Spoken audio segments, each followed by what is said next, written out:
South Point offers all the types of entertainment you'd expect at a first-class Las Vegas resort. Did you know our 400-seat showroom is one of Las Vegas's top destinations for live entertainment? Enjoy live performances by classic Vegas entertainers, bands, and today's hottest comedians, plus a rock and dance floor. You can also enjoy live entertainment at the Grand View Lounge, where you'll feel all the vibes of old Las Vegas. Enjoy the music, and if you love to laugh, don't miss The Dirty at 12:30, our very own free comedy show, every Friday night at 12:30 a.m. in the Grand View Lounge. The Dirty is 100% free, so arrive early. Go to southpointcasino.com or call the box office at 77136 for today's performances at the showroom and the Grand View Lounge. When you're ready for your favorite cocktail, stop in and unwind at one of our 7 specialty lounges. There's a bar around every corner, because you're in Vegas, baby. South Point Casino has plenty of attractions for the whole family. Catch a movie. Our 16-screen movie theater includes 2 XD Extreme screens for the ultimate in viewing, sound, and luxury. After the show, treat the family to a variety of treats at our old-fashioned ice cream parlor, Kate's Corner. We scoop up a variety of creamy concoctions, including smoothies, hand-dipped cones, milkshakes, malts, sodas, and sundaes. At Kate's, there's something for everyone. And if you've still got time to spare, our bowling center might be right up your alley. Voted Best of Las Vegas, it's a great place for friends and family fun. 64 lanes, a pro shop, snack bar, and arcade.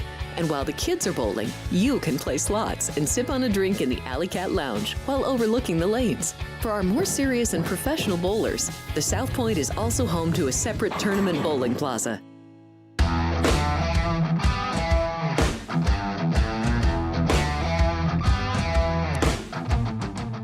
Welcome in. It's Sports by the Book, Football Frenzy on a Friday.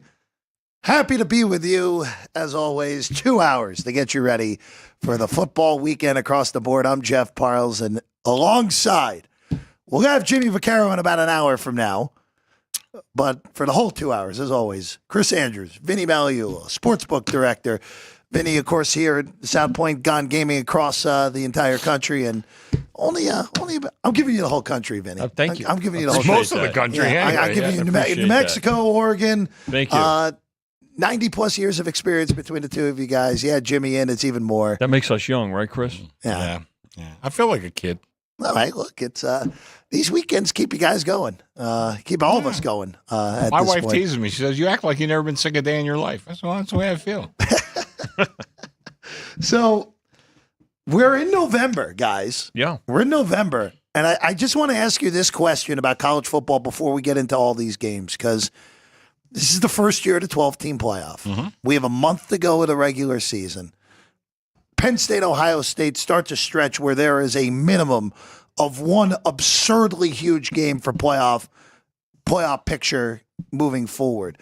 Just what are we looking at here this last month? Are there going to be different things you think from these teams' perspectives with this 12-team playoff? Is it just, hey, we're just going to have to see what happens because this is the first time in the format, or is it like, hey, it's college football, it's going to work itself out? Well, I think in life, my philosophy is to be proactive rather than reactive. But I don't think it could be that this year. I agree with that. I think we have to be reactive. And it's kind of like when guys were asking me, what do you think about the new kickoff rule in the NFL? I said, I don't know. We'll have to see how it works. And so far, it hasn't been that significant, really. No. But while you are on the subject, please bring it up, may I friend. Introduce we all got them. our college rivalry parlay card. There we go. And, Jeff, it's and you look at this card, and I think we're going to get a lot of play that last week because, it's hard to predict, almost a month into the future. It's we're talking about Saturday, November 30th, and it's the whole weekend is rivalries. But we only did Saturday to give everybody a chance to bet the card, even after watching Friday's games. And then, of course, Thursday's games, too. We have some big ones. We have Ohio State, Michigan, Nevada, UNLV. I don't want to run the whole list, but Kansas State, Iowa State. We've talked about that, Jeff. Farmageddon. Your favorite word, Farmageddon, which may mean a berth in the Big 12 championship and may mean a berth in the playoffs. Chris, there are a ton of big games on here. that could end up having the most impact for how the college football playoff looks as opposed to any other game on this card. I know Texas and Texas A&M just looking at that might have one, something to say about that, but it's possible that Big 12 berth could come down to that game in Manhattan. Yeah, that I think there's a good chance that'll happen. But you're looking at some other ones that are going to have implications, if not both teams, at least one of the teams. You're talking about Clemson, who most likely is going to be in. But, I mean, again, the projections are really very hard to do. LSU has a chance, very slight chance. Bama has a pretty good chance. Penn State, that's an underrated rivalry, Penn State and Maryland. There's a lot of bad blood. Remember the one year Maryland refused to shake their hands? Proximity Bowl. Yeah, a lot of recruiting. USC probably not, but Notre Dame, they look to have a berth in the playoffs. We mentioned Texas A&M. Oregon, Washington. Oregon number one, probably in the playoffs. But boy, would Washington love to beat that team. They would love to do it. Beat them last year too, twice I believe. Did they beat them twice? They beat them in Seattle and then they beat them here in Vegas. Yeah, I mean, so 2 big wins last year. So Washington would love to do it again, and Oregon has a little vengeance on their mind. So a lot of great games. Louisville and Kentucky, a game that's near and dear to my partner Vinny's heart. His wife is from Kentucky. Is she Kentucky or Louisville? Oh, she's Kentucky. She's UK. Yeah, okay. I figured but some of the family is Louisville. Talk about a civil war in the house. Oh yeah, it's on at my in-laws. Okay. Well, if I ever go over there, I'm going to make sure I keep my mouth shut. Anyway, so we got some. And I never mentioned Nevada UNLV, which UNLV will be a big favorite. But believe me, I spent 30 years in Reno. They would love to knock off UNLV, and I don't care if they're 24-point dogs or it's pick'em. They'd love to win that game. So we have that going for us. The college football playoff, the college football rivalry jackpot parlay card, $25,000 guaranteed. Yep. $5 entry fee, and you know how this goes. If the entries are a little light going into the last couple of days, we get pounded with guys coming in because it'll be an overlay. I don't think it's going to be an overlay, though. I think we'll get more than $25,000. By the way, every penny goes back to the players. We don't keep a cent for cover printing costs or anything. It all goes back to the players. I think in this, well, now we had 4 months, for the pro jackpot card for week one, but it was right around 39,000, a little over 39,000. Yeah, just shy of 40. Jimmy checked yesterday. There's over, I think, close to 400 tickets already. We're getting there. I mean, I knew we're not going to do much till that last week. But $5 as many as you want. Yeah. We're going to give away the money. Period. Sure. It doesn't matter how many you play. The other thing, Jeff, to answer your question originally about these big games and everything like that, I guess the most proactive approach is to give the games their due from our side of the counter, which Chris always does. So you're going to book the Ohio State Penn State game this week, for instance, like a pro game. We've talked about that before too, right? In fact, it's probably going to generate some more business than a couple of the pro games on the board. It's that big. Guaranteed. So people will bet it that way and will book it that way. So then you react by, as we go forward and look into some of these other games in ensuing weeks, there's still, because technically and mathematically, some teams, even with a couple of losses, are still not going to be mathematically out of it. So you've got to be mindful of that as well, right? The bettors certainly are. Mm-hmm. And so it's a nice dynamic. And the fact that here we are more than halfway through the season where so many teams, there's over 30 teams really mathematically still alive. So that's a good thing. It's great for business. Well, we'll kick off the final month of the regular season with 3 games tonight, guys. Mm-hmm. Just want to hit these all at once, basically. Connecticut looks to get bowl eligible. That's a great sentence right there. Yeah. 7-point favorites against Georgia State up first here of the 3, Chris. Jim Mora, he's not technically junior, but he's young Jim Mora. Yeah. He's done a hell of a job, and I'm not sure it was a very easy job to fall into and make successful, but he's done well. This is a 2-way game, laying the 7 and even some 7.5 on Connecticut, and taking Georgia State plus the 8 and even plus some 7.5. So we're kind of a lot of action on this game that doesn't exactly look like a marquee matchup. Well, the fun part of this, Georgia State, Vinny, their only FBS win on the year is against Vanderbilt. Vandy. Because of course it is. Natural. Why wouldn't it be? Yeah. But good. It's a nice trifecta on a Friday night. Well, especially when we get to the third game in a rotation. Yeah, the second one, I'm only mentioning it because it's a toggler. Yeah, 2.5, 3. You don't want this landing South Florida by 3. Yeah, I know that. Vinny didn't even give me the glare. That's right. Not even concerned Goes about without that. saying, Jeffrey. 2.5 on South Florida. Again, this is just two very mediocre teams in Boca tonight. And then that last one, Vinny mentioned it. So the funny part about this game is if you look at the Mountain West standings, even though San Diego State is 3-4 overall, there are 3 undefeated teams left in Mountain West play, and San Diego State, along, of course, with this Boise team and then Colorado State somehow. So you have 2 undefeated teams in conference play tonight, and this line, for what it's worth, I think this line is correct. Yeah. Boise's a 24-point favorite on the blue turf tonight, 56.5 the total.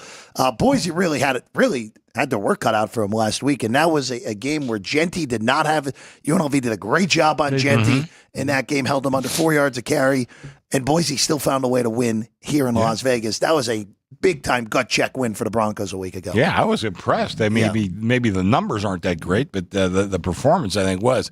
And like Vinny said, this is, a team, San Diego State, still in the playoff hunt. I mean, it's kind of incredible, but, here we are. And, Vinny, it is really what makes this season unique and really pretty good. But we haven't moved on this game at all. I mean, maybe a half point here or there. But we really have hardly moved. But this should be this game might be intense if we get to the fourth quarter and it's pretty tight. You say, well, how could San Diego State still be in the discussion? You hit it on the head. It's the conference record and the fact that there's going to be a conference playoff game, a conference championship game.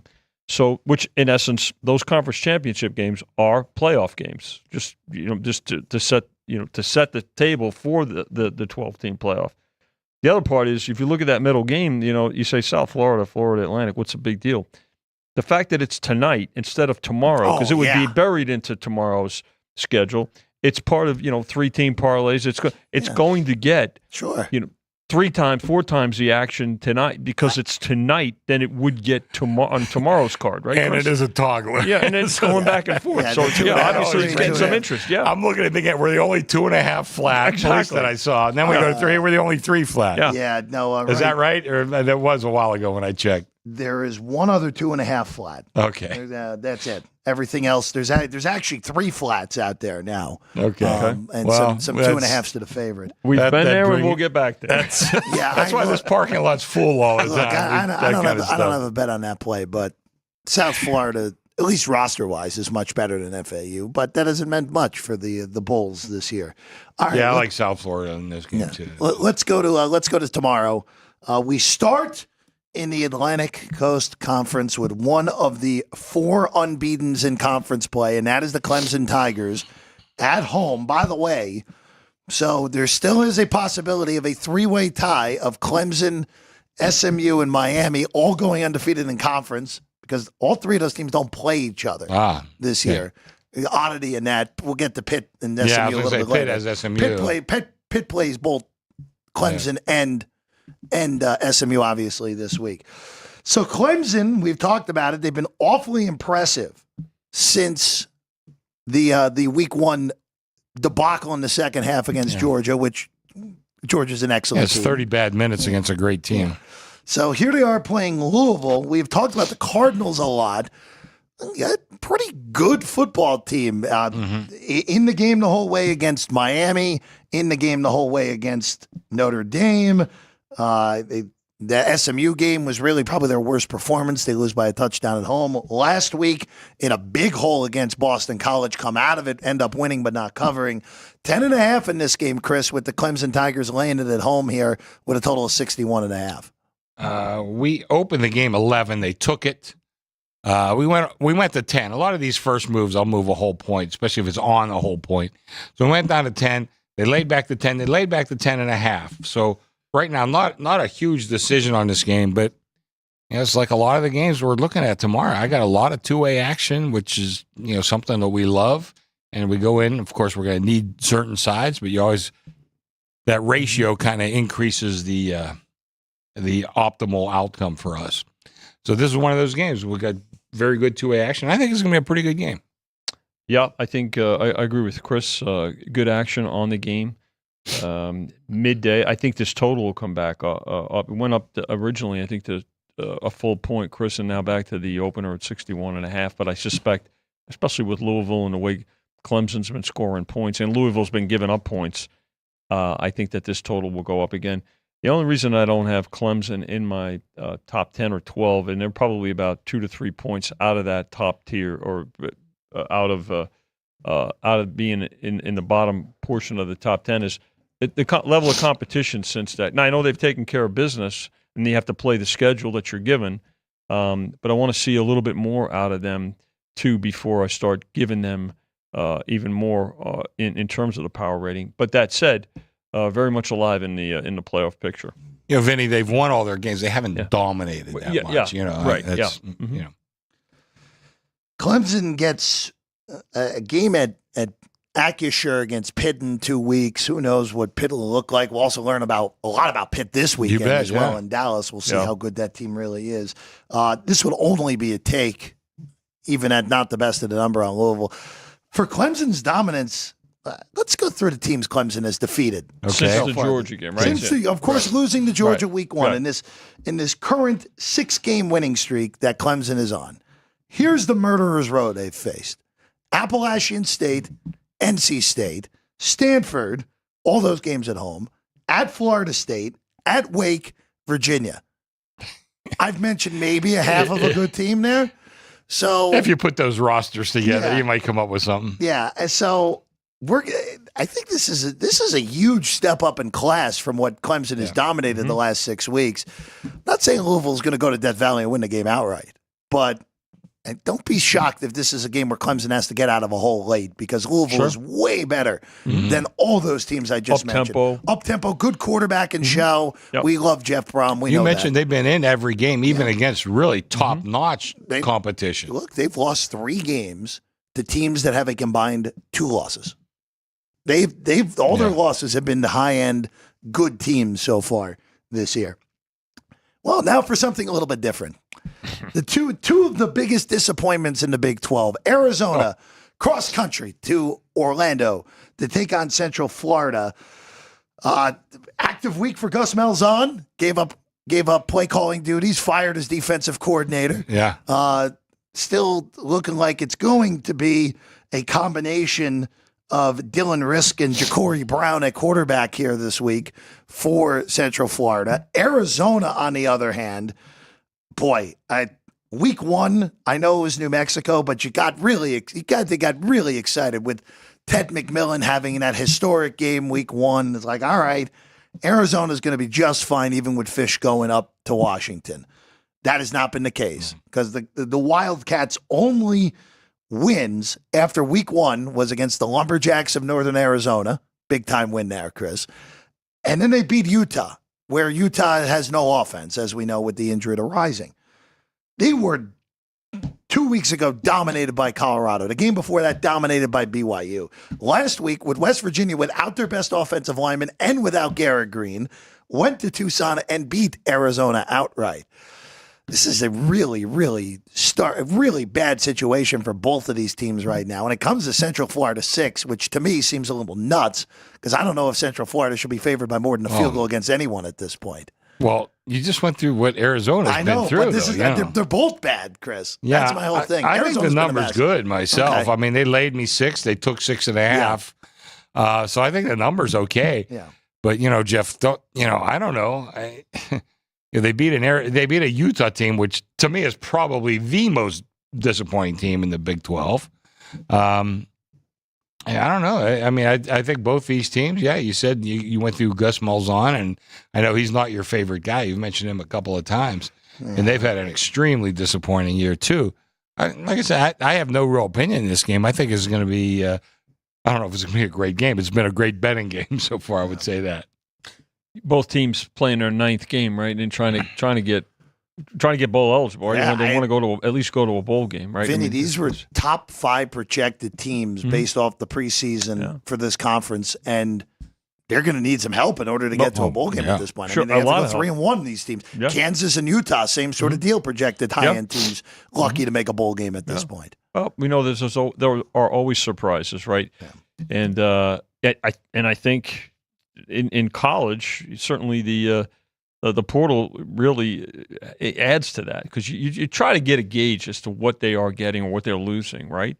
We know that Washington lost a lot, but you know what? They're better than we thought they were going to be overall. I mean, even though maybe their record doesn't show it, but if you look at their power rating, it certainly it speaks to it. But this is a game here where, like Chris said, as long as we have what Ann, where did Ann go? She left? Yes. Two-way action, Ann. I know you're listening out there. Then that's just fine with us. 6, Central Florida hosting Arizona. All right, Commander-in-Chief game, West Point, Army hosting Air Force. And look, we talked about it when Navy went to Colorado Springs. Big numbers in these games just normally don't exist. And we have a beyond 3 touchdown number in this game. You guys opened 23 with Army at home. Yeah. They bet it down to 21.5. Now it came back to 22. The total is always a fun thing in this game.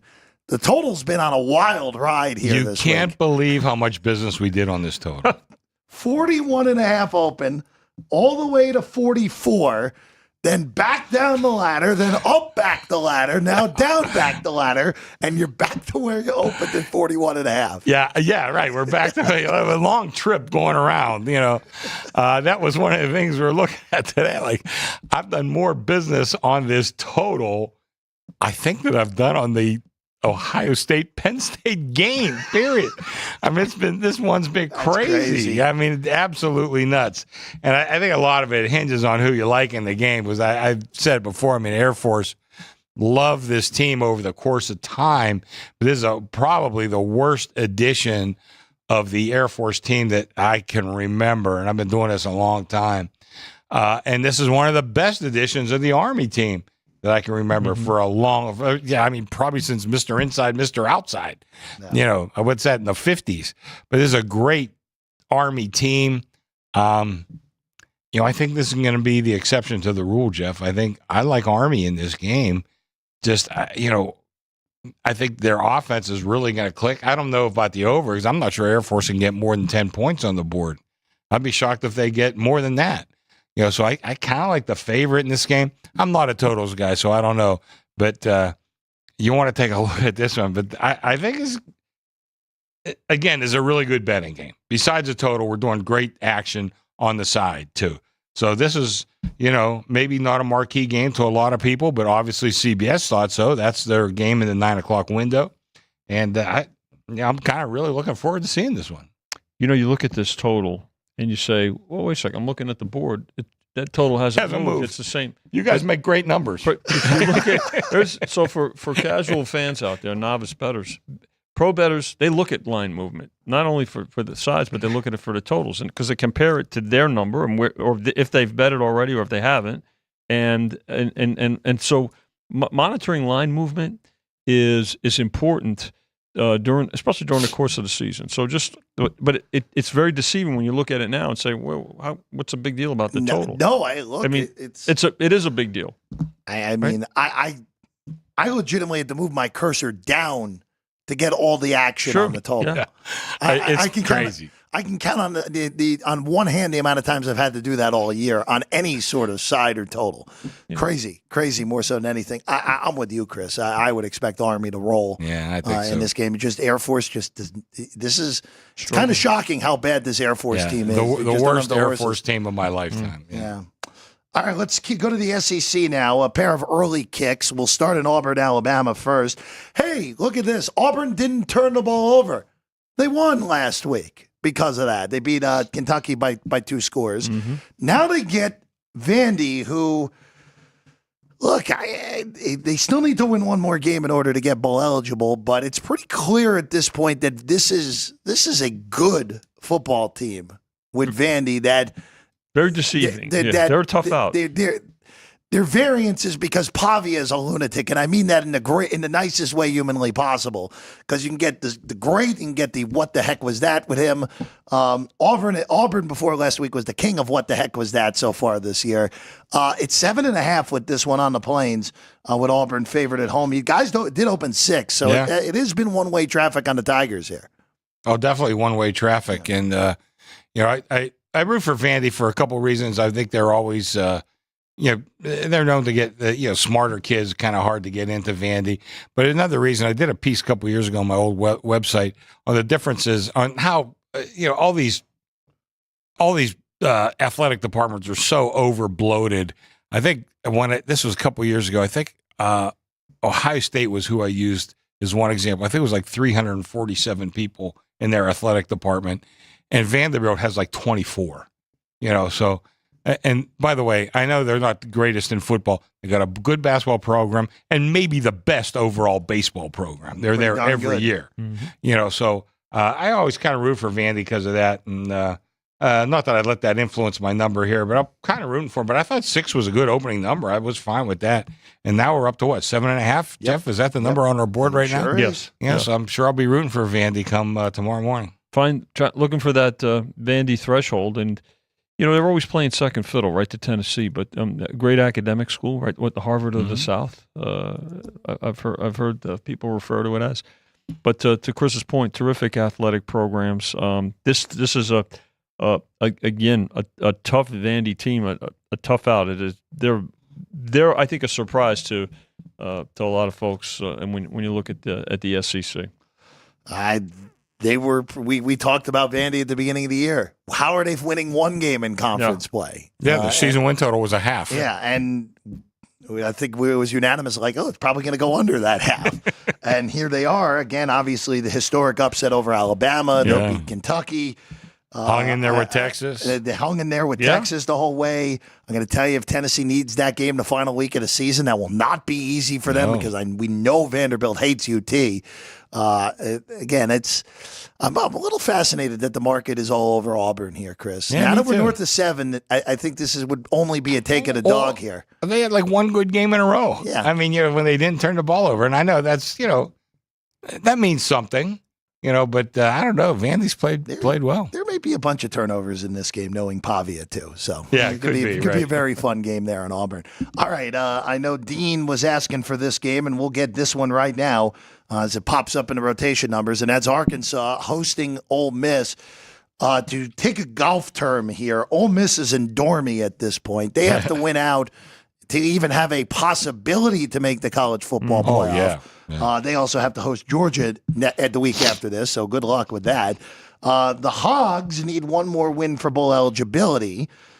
Texas, of course, already beat Tennessee. It's been a mixed bag at home for Arkansas this year. They beat Tennessee, then they flip around after a bye week and just get run off the field by LSU in that next home game. Last week, they put 58 on Mississippi State.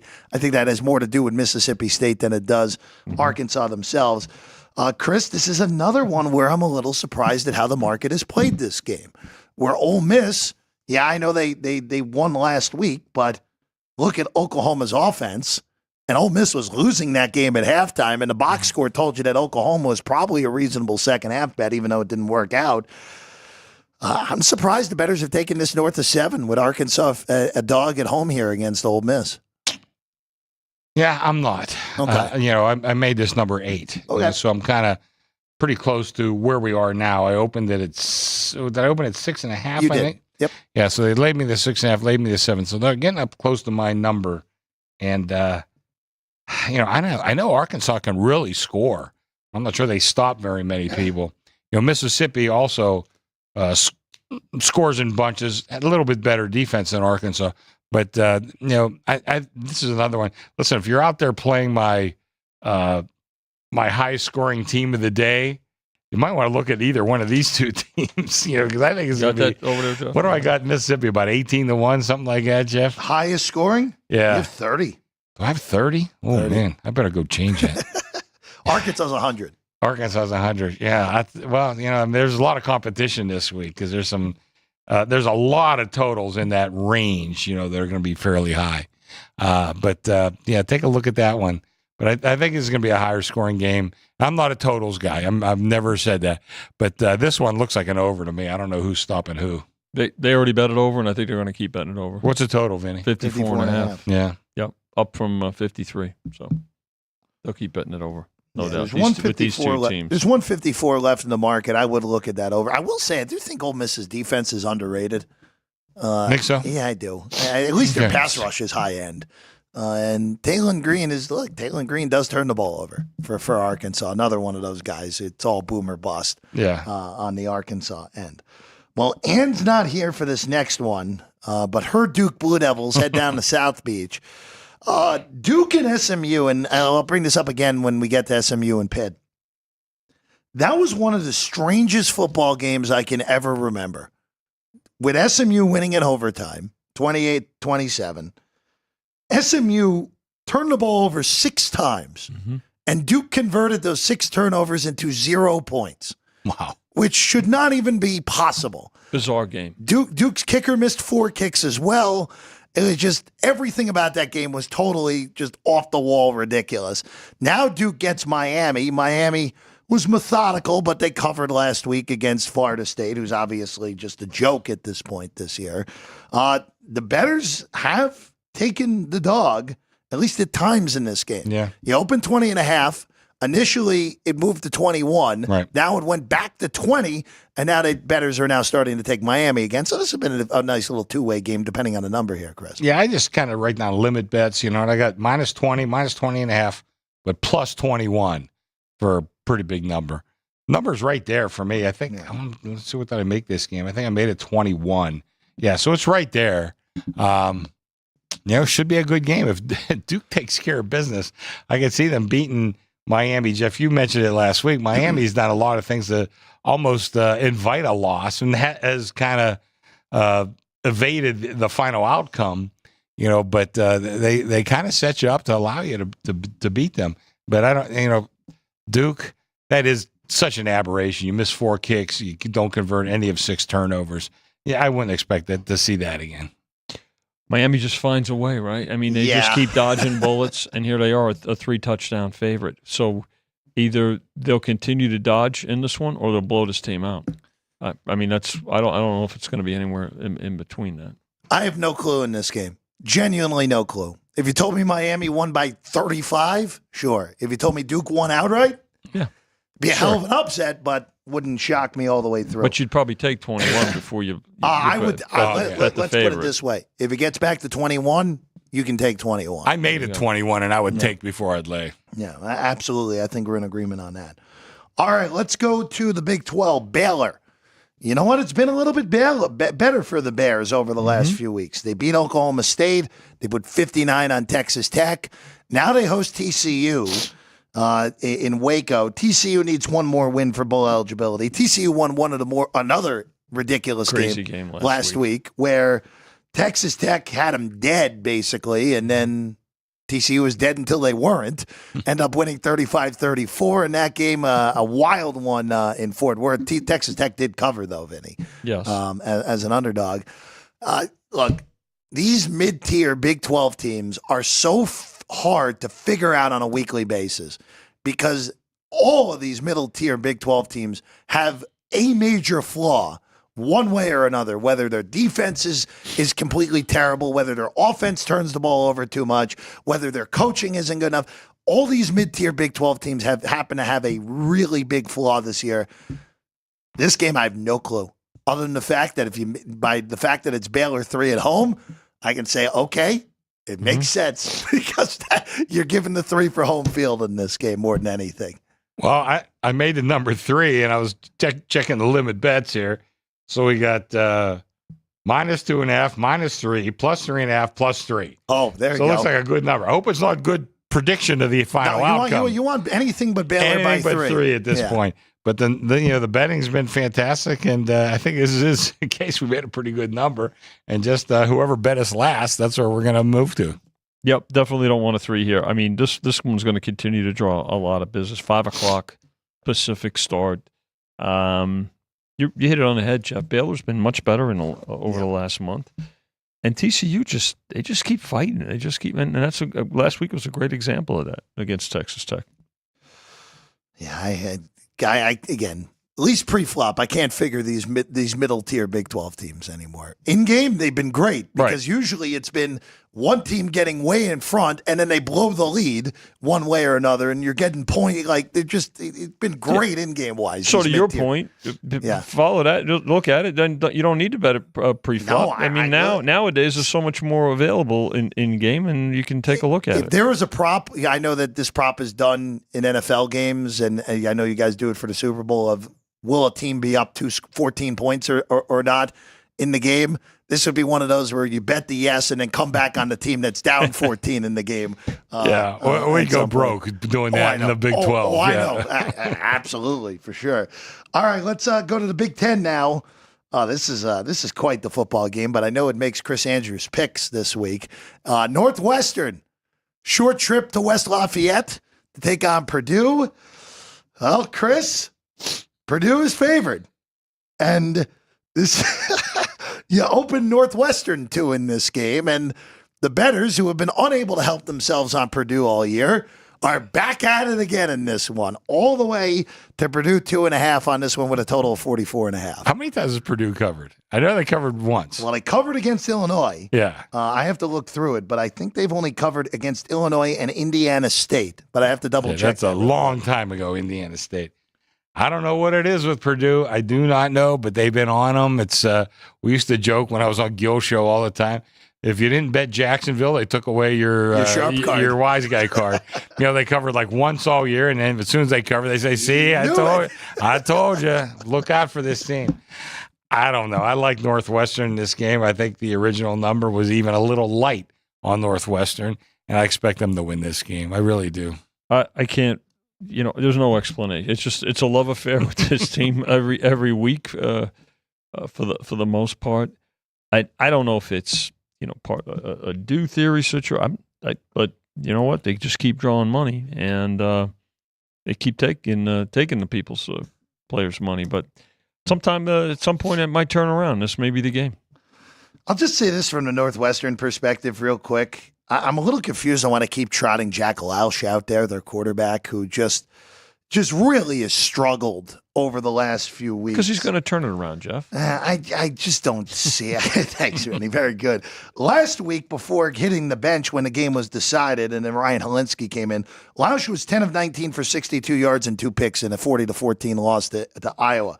The week before, they were actually in that game for a good chunk of it against Wisconsin. They lose 23-3. Loush in that game was 9 of 24 for 82 yards. Wow. So I'm a little bit perplexed on Northwestern's management at the quarterback position. I know Wright has been battling injury. That's why he hasn't played. But if Loush plays, it's very hard to bet Northwestern, even though it is ridiculous to me that Purdue is favored in this game, even at home. What's the total on that one, Vinny? 44.5. 44.5, yeah. Down from 47. Okay, yeah. Boy, it looks like an under to me. Like I said, I'm not the totals guy, but it looks like an under to me. Yeah, I'm with you on that, Chris. That'd probably be the only way. Even though knowing me, I'll probably, that's the early game tomorrow. Yeah, as soon as Alex and I are off the air, I'll probably take a piece of that money line on Northwestern. Oh, I was going to say, look for Frankie. I'm sure you could bet him on the under. He wants the over. When you look at this team too, like Northwestern is at least 5 points stronger, let's say, or 6 points stronger in terms of the power rating. So you say, because we're trying to figure why is Purdue drawing so much money? It's not like they've got this huge home field either, right? So, I mean, how many people even be there at noon on a? I give them 2 for the home field. Yeah. All right, now here's a line that I'm a little I'm interested on what your guys' perspective is. This is also in the Big Ten, old Big Ten West game. Illinois off of just getting thumped at Oregon, which, quite frankly, we brought it up last week. That was my Oregon was my favorite of the week. I think that extensive travel over the last month might have played into it, although Oregon is finding their rhythm. The Ducks look like the high-end team a lot of people thought they were going to be going into the year. Now Illinois returns home. And I know the Gophers are playing much better football. They really took it to Maryland a week ago. They struggled against UCLA, but they won. They beat USC. They had a shot to beat Michigan if the refs didn't screw them on the onside kick. But this has been one-way traffic on the road Gophers, who opened 2 on the road. Now it's 3. This is the type of spot where Illinois has been dynamite so far this year as a short home underdog. They beat Kansas outright earlier in the year. They beat Michigan outright earlier in the year. It wouldn't shock me if this happens again with Illinois beating Minnesota as a short underdog at home. I made Minnesota 1. Okay. Yeah. So, I mean, I disagree with the move, certainly. And I told you I always had kind of a thing for P.J. Fleck because I caught on to him early when he was at Western Michigan. Made some good money following P.J. Hasn't been great at Minnesota. Hasn't been terrible either. That's a tough place to go in and turn that program completely around to compete with the Michigans, Ohio States, and Penn States of that conference. I'm not crazy about the move. I think you're kind of right, Jeff. Illinois. I look back at that Kansas game. I loved Kansas in that game. Yeah, and Illinois. Yeah, Illinois definitely was schooled them pretty good. Maybe that helped send Kansas down the drain a little bit. I don't know. I mean, I'm not crazy about it. I mean, make a game 1 and it's up to 3. I'm not sure you go and pound that, but definitely disagree with the move. I could see where there's some buyback on Illinois here in this spot, whether it's overnight or overnight into tomorrow. Minnesota's one of those teams, though, that they're never out of a game, right? For the most part, they just hang around and they have really good fourth quarters. So, but that said, Illinois coming back home here could get things right. I mean, both of them. You talk about bowl eligibility. Illinois already is, but I think they just want to keep going and get to a better, a more high-profile bowl game. And Minnesota trying to get bowl eligible, but I suspect that there'll be some support for the home team here. Let's keep it in the Big Ten, and we enter for Indiana, the biggest 4-game stretch in the history of their football program. At 8-0, you get a crack at Ohio State in a few weeks. But this starts with a tricky road spot against the team with a good defense in Michigan State.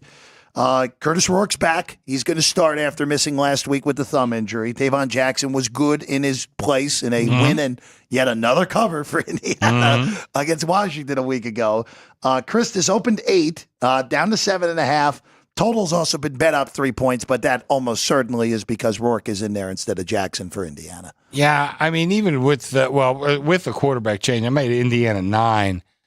Boy, they just cover. I mean, it's just a covering machine. Now, that being said, I do think that Michigan State has been a little better than I anticipated at the beginning of the year. And going into Michigan State, I don't think it's ever going to be easy for a Big Ten team like an Indiana, who's really not used to being featured.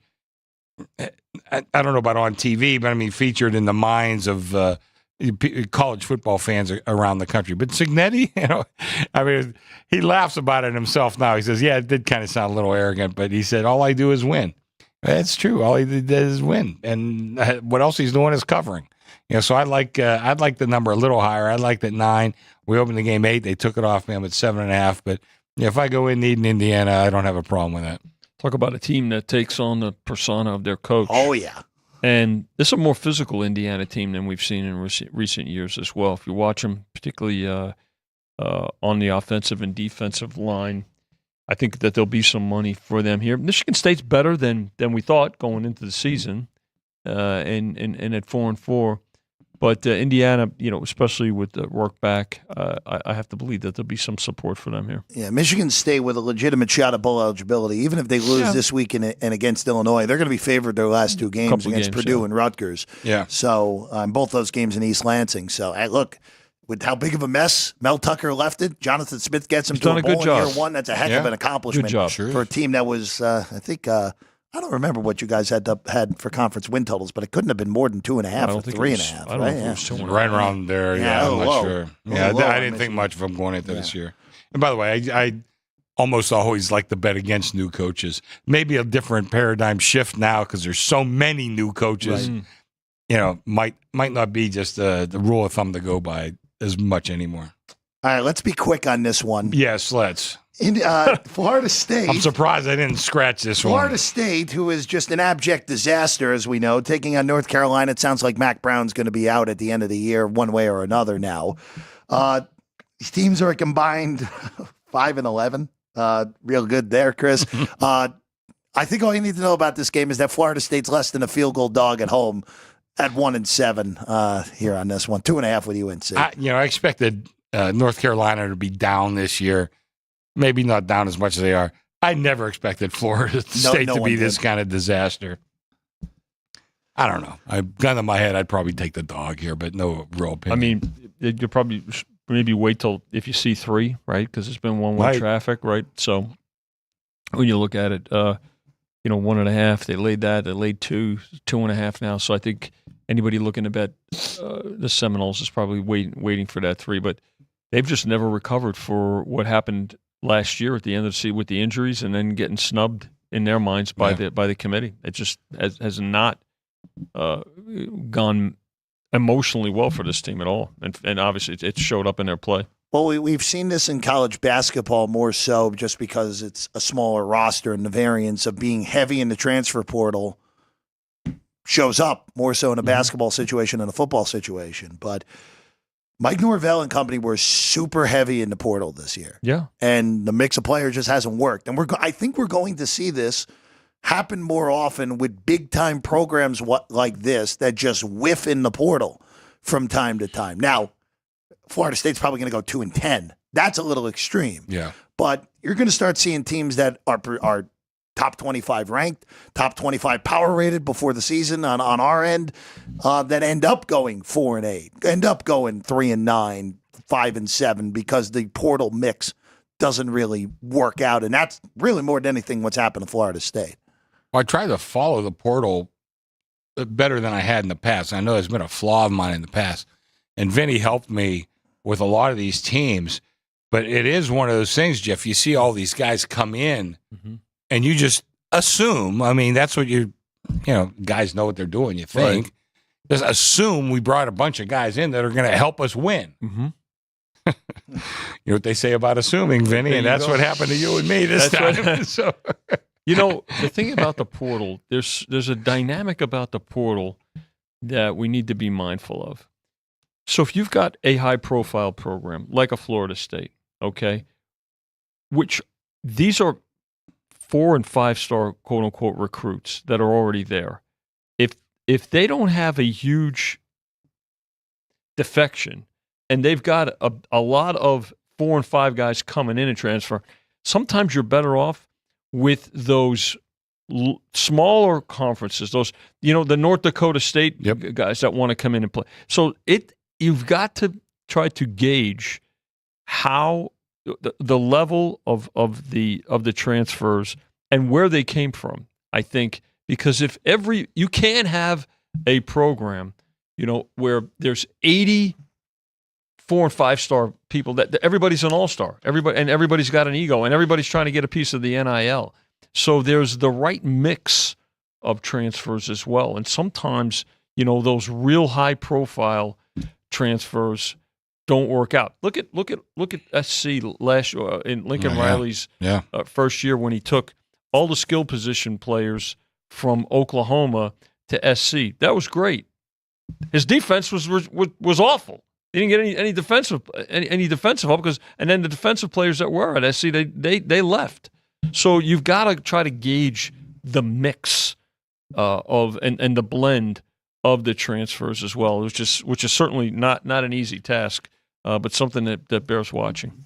I'm going to go on a tangent for a second here. I think you get a lot of these teams, and I'm looking at the MAC particularly. I haven't really looked at the Sun Belt all that much, but I think you look at the MAC and a team like, just pick almost any team from the MAC, really.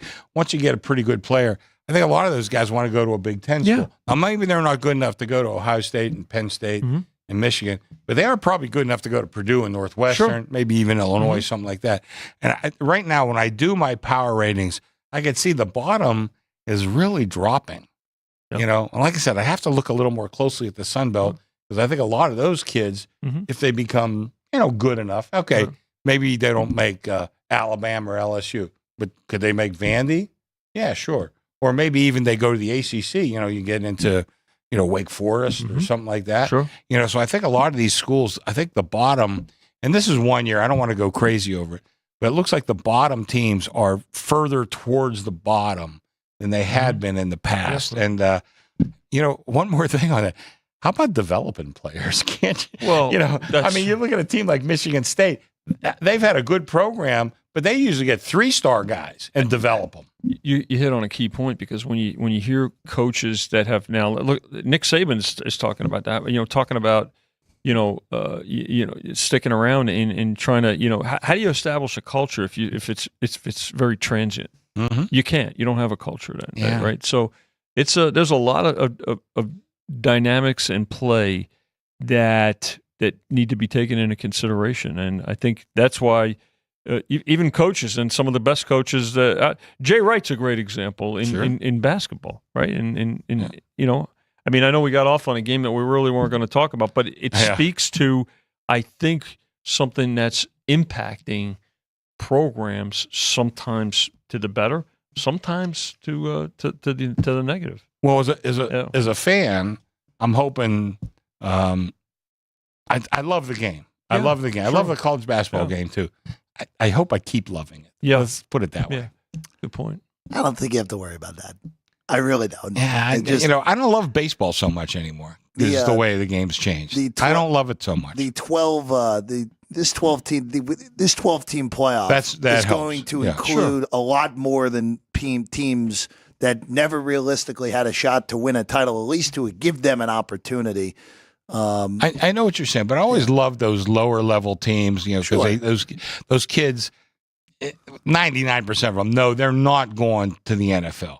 So this is their thing. They're playing this every week to do their best and have a career, do what they do best. And they know it's not going to go any further than this. Now I think a lot of these kids have, some pie in the sky dream, like, if I could play a little bit better, maybe I can make Ohio State, and then I can go to the pros, and probably not going to happen. To the cocktail party now. Let's go there. They don't like that Cocktails. Anymore. Florida and Georgia.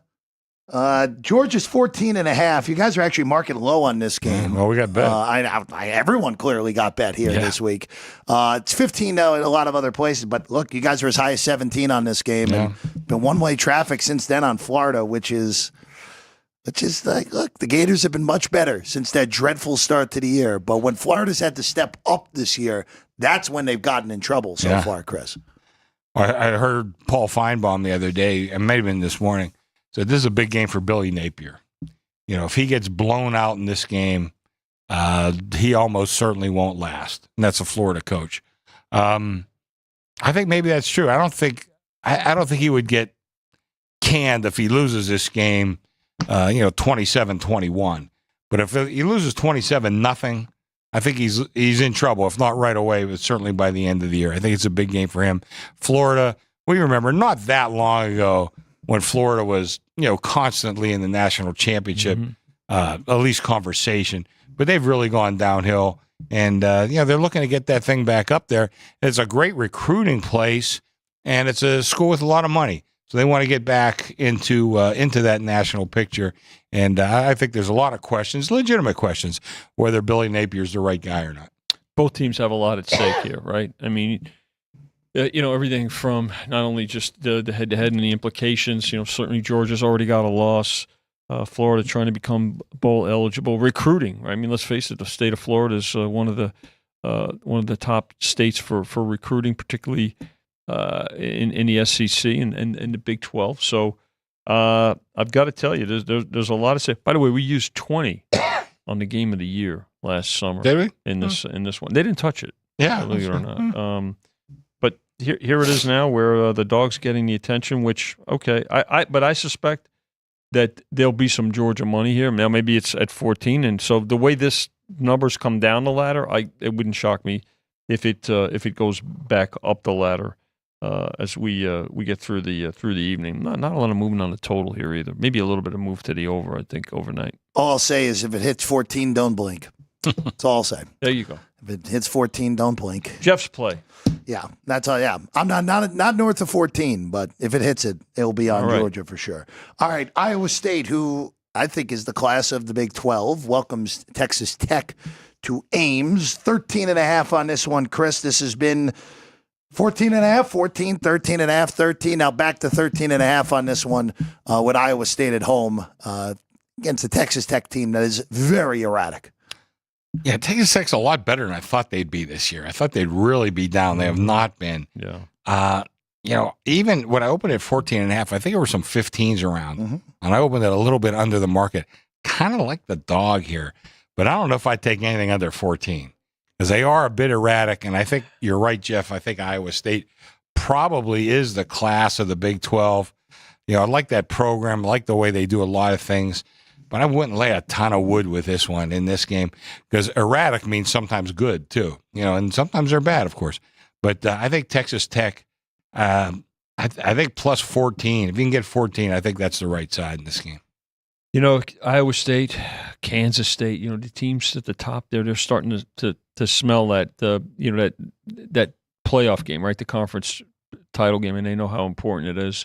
And a team like Texas Tech would love nothing more than to spoil it. So, good overall, right? Too, right, Chris? Laying anything less than 14 and taking 14, and but I think if we get to 14, they're gonna snap it. They're gonna grab it right back. I don't think we're gonna see the opener again, though. That's for sure. No, I don't think so. And a half. No way. No.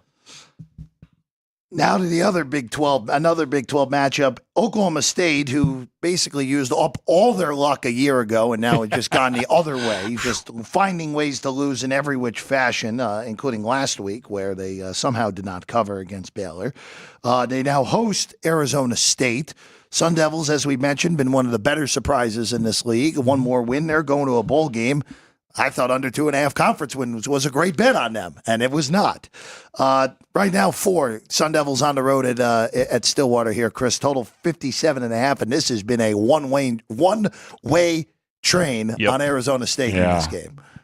I can't dispute it that much because, I just don't know how far down Oak State can possibly be.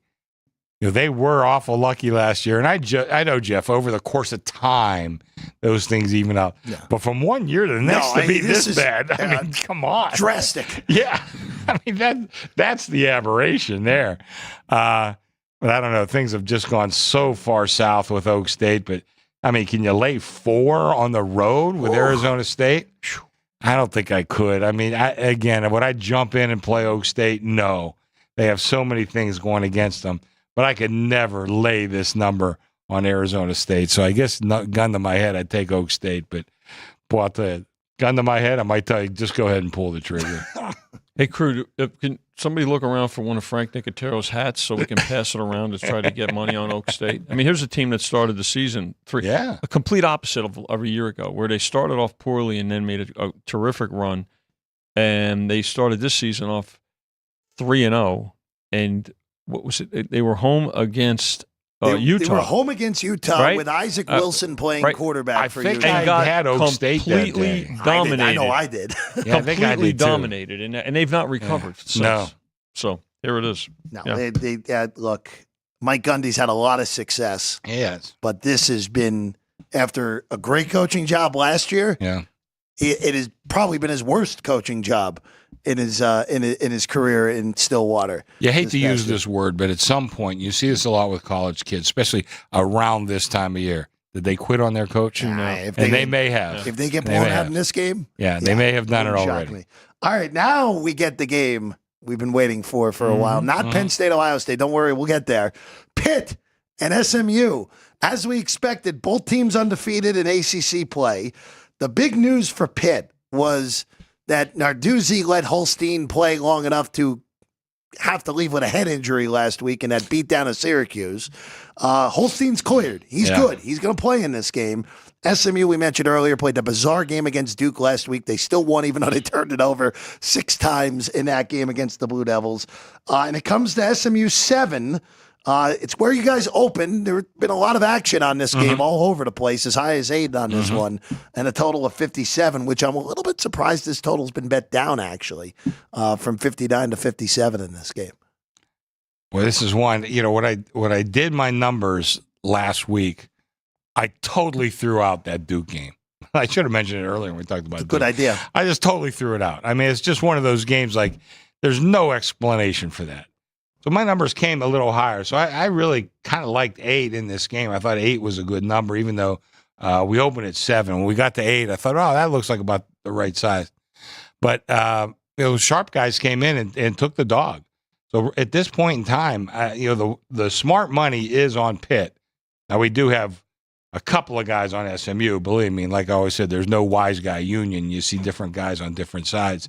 So we do have some sharp money on SMU, but the bulk of it is on Pitt. I think there's value with Pitt, the way they've played. I think even with the home field, it's probably plays out to, maybe 5.5 or 6. So, I mean, it's close. Nothing real abstract. But, this is going to tell a lot for the ACC title game, because it's really a 2-game, right? Because you're going to have a tiebreaker involved too. So whoever wins the game has an advantage, mainly because of head-to-head. So I think it'll be a good overall. I think we'll get action on both sides in this game. We have so far, yeah. Right. And this should be a really good game. I'm very curious to see how Pitt looks in this one, because last week, 3 pick sixes against Syracuse. Yeah, right. So, by the way, I threw out those numbers too. I forgot about that. Yeah, I threw those out. There's a lot of, even though they both won, it's almost like you have to throw them out because they were so bizarre. What was more bizarre, that or the Detroit Lions game? Was almost like the same game. Yeah, the Lions, who got outgained by over 200 yards, but had over 200 yards on returns alone in that game. Yeah, Pitt was kind of like that. Quick hitter here in the Big 12. Kansas State, who's quietly gotten themselves back in the playoff picture. Mm-hmm. Fortunate to get away with a win against Kansas a week ago. Kansas just did what they've done best this year and blow games that they lead late. Houston is a 12.5-point underdog at home against Kansas State here. Small move off of 13, so it did move off a key number there, back to 12.5. Yeah, I like the dog a little bit here. I think it's one of those where Willie Fritz we thought was going to be, he's been a good coach. We thought maybe he would improve this team over the course of the season, and they lost a lot of players. I think we expected them to be bad, and they were. They were terrible. And Kansas State has gotten better in the course of the year too. But I think right now that opening number was a little bit too high. My numbers came to 11. So it's not I'd go beat down the doors to take 12.5. But I think the move is probably right on the dog here. Professional money. Yeah. To the dog. Let's go to the Big Ten again. USC on the road in Washington. Yes, Big Ten. USC Washington. Yeah, there we go. USC's 2 on the road in this game. From 3 to 2.5 to 2 to 2.5 to 2. Nice little toggler all over the place here. You know what? I don't really know what to make out of Washington at this point. They are much better in Seattle. They've been awful away from it this year. And USC, we know, has been wildly inconsistent so far in this early season. Yeah, Washington, one of my underrated home field advantages. I give them 4 points for home field. I mean, that's tough. I have a kid that lives in Seattle, so I go up there, once or twice a year. And those guys that's a good fan base. We usually don't think about that on the West Coast, but they love the Seahawks. They love Washington too. And, so I think a little bit stronger home field than people have an appreciation for. I made the number 3. I thought 3 was okay, but we've been all over the place in this game. And, this is a 4:30 Big Ten game. But I think we're going to get a lot of business on this game. As long as it stays away from the number, we should be okay. A lot of business here. I mean, we always get SC money here in town, especially for the later games. But I have a feeling we're going to need SC in this one, just because of Washington and the way they play at home. And I think they're going to continue to bet Washington on the money line. I mean, you get plus 105 right now. I think that's going to continue to go down. I mean, if you like Washington plus the 2, right? You have to love them to win. Give them a chance to win the game outright. So I think we're going to see money line action come in on the Huskies. Another sub-3 game here. You guys are actually marking low on this game. Iowa, 2.5-point favorites at home against Wisconsin. The rest of the market is 3, but you guys have been bet there because you guys opened 4, now down to 2.5. Totals had a nice little ride, but it's basically back to the opener now. Open 42.5 was 42 on this one. Two teams that have underachieved so far this year, doing battle there in Iowa City. Iowa's been a little inconsistent this year. They've put up a couple of numbers, more so than the past. I'll tell you right now, if you like Iowa, go bet them now, because as soon as this show's over, I'm going to go back to 3 on this game. So if we're the only 2.5 in town, take advantage of that. I did make this number a little bit higher. I think Iowa does have some they have a tiny, I hate to call Iowa explosive, but compared to the team that was scoring 17 a game, they're a little more explosive than that. Yeah. But I think I kind of like Iowa in this spot. Wisconsin, I don't know. I got Joe Holler back there, big Wisconsin guy. And I never root against Wisconsin because of that. And Fickle, I want to see him do well here. Like I said, I'd like to see all these guys do well. It's good for the game. But I'm not sure how good this Wisconsin team is. I think I kind of like Iowa here.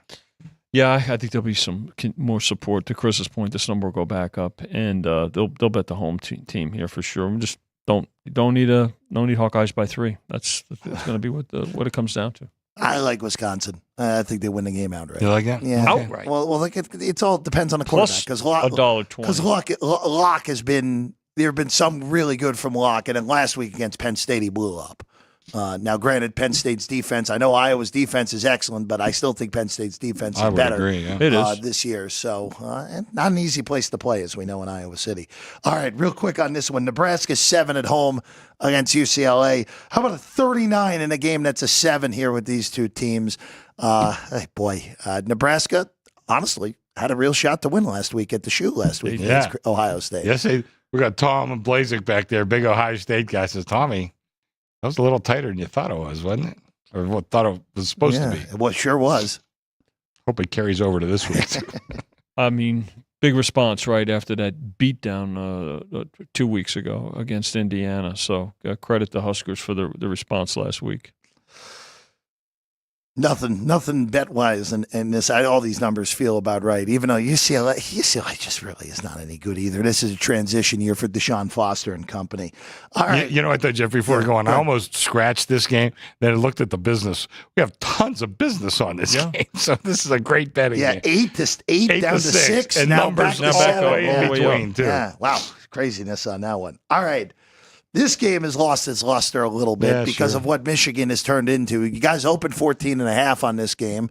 Initially bet the 15. By the way, this is number 1 Oregon on the road at the Big House here this week. Against last year's national champion. Against last year's champion, yep, of course. The question is always in these Michigan games, how are they going to score? I know they found it last week with the ground game against Michigan State, but boy, they have really struggled against any teams with high-end athleticism on defense. And Oregon, as we know, very athletic, and that defense has played very well over the last few weeks. Oregon's playing great. I mean, I don't know if I don't have them number 1 in my power rankings, but I'm not sure they don't deserve to be number 1 as far as the college football playoff scenario. Yeah. I mean, they had one huge test and they won it. And I'm not sure who else we could say that about. But anyway, listen, where was my number? I made the number 16. Yeah. So, just a drop in the bucket compared to what the number is right now. And, I still wouldn't be crazy about laying it, but I guess if I had to, I would. Look, it's about who can control the tempo. We know that Oregon wants to play more up tempo. Michigan, for them to have a chance here, they've got to be able to run the ball, and I'm not so sure that they can do it against the Oregon. And we know Oregon can score, right? So this is a tall order. If you like Michigan, then you think they're going to control the tempo of this game, and you're going to take better than 2 touchdowns. It's in a pair of SEC games before we get to the big one involving Chris's shirt. South Carolina and Texas A&M. This is actually an interesting game. By the way, this is also a game that happens every year for whatever reason, as these guys always play. Back to 3 actually on this game now. A&M laying it on the road. You did open 2.5. Yeah. 44.5 your total here on this one. This is a tricky spot for A&M coming off of what was that, Vinny? Yes. Oh, the tricky spot? Tricky spot. I mean, that second half last week was a destruction of LSU with the quarterback swap. And for the Aggies, I mean, look, you still have to play Texas. This is not an easy game here. And then you have to go to Auburn, a game they probably should win. But, boy, this is South Carolina has been in every game against high-end teams so far this year. Another team that was a lot better than I thought they would be at the beginning of this year. My numbers came to 2 on this one, so I'm not crazy about the move. I'm again, make it number 2, and it comes out 3. Do you jump in? That is a pretty key number. I guess if I had to bet, I'd take the dog, but I wouldn't be so crazy about it. I have a lot of respect for A&M, a lot of respect for Mike Elko, but like I said, South Carolina a little better than I thought they were going to be this year. But so I'm not crazy about the move. I'm not uncomfortable with us needing the dog plus the points, but I could see either way on this one. Good game. I mean, positioned nicely also, right? Late afternoon. We talked about Clemson and how their level of competition, even though they've responded since that first game of the season loss to Georgia, A&M has responded too, but against a much tougher schedule. So, but that said, very tricky spot here, and I think this is going to toggle back and forth too. I don't think anybody's going to lay the 3. They're going to take the 3 with South Carolina at home. Let's go to Knoxville next. Tennessee, big favorites at home against Kentucky. It's been a struggle for the Wildcats. Yeah. Back down to 17. It was 17.5 earlier. You guys opened 16.5 on this game, so it went up the ladder. Now back to 17 with the Vols here against Kentucky at home at Neyland Stadium. I know you like the dog. I like the favorite here. I think this is the kind of team that Tennessee, the points will just add up. I'm not saying they'll blow them out. I don't think that's probably right. But I think Tennessee's going to score a couple times, and I'm not sure Kentucky has enough wherewithal to respond. I don't mean wherewithal mentally, but I mean just the tools. Just the talent. Yeah, just the talent level to respond. And yeah, I like the favorite here. I think this is the kind of team where Tennessee can do that too, and I expect them to do that too, Kentucky. Border war, right? These two schools here. I'll tell you what's a closer line. The consumption of Maker's Mark on the part of Kentucky fans and Jack Daniels for the Volunteers. So that number is right around Pick'em. I'd like to have the concessions. Would I love it? For both of them. Oh, my Lord. Would I ever. We could work one weekend and retire, man. That's it. Done.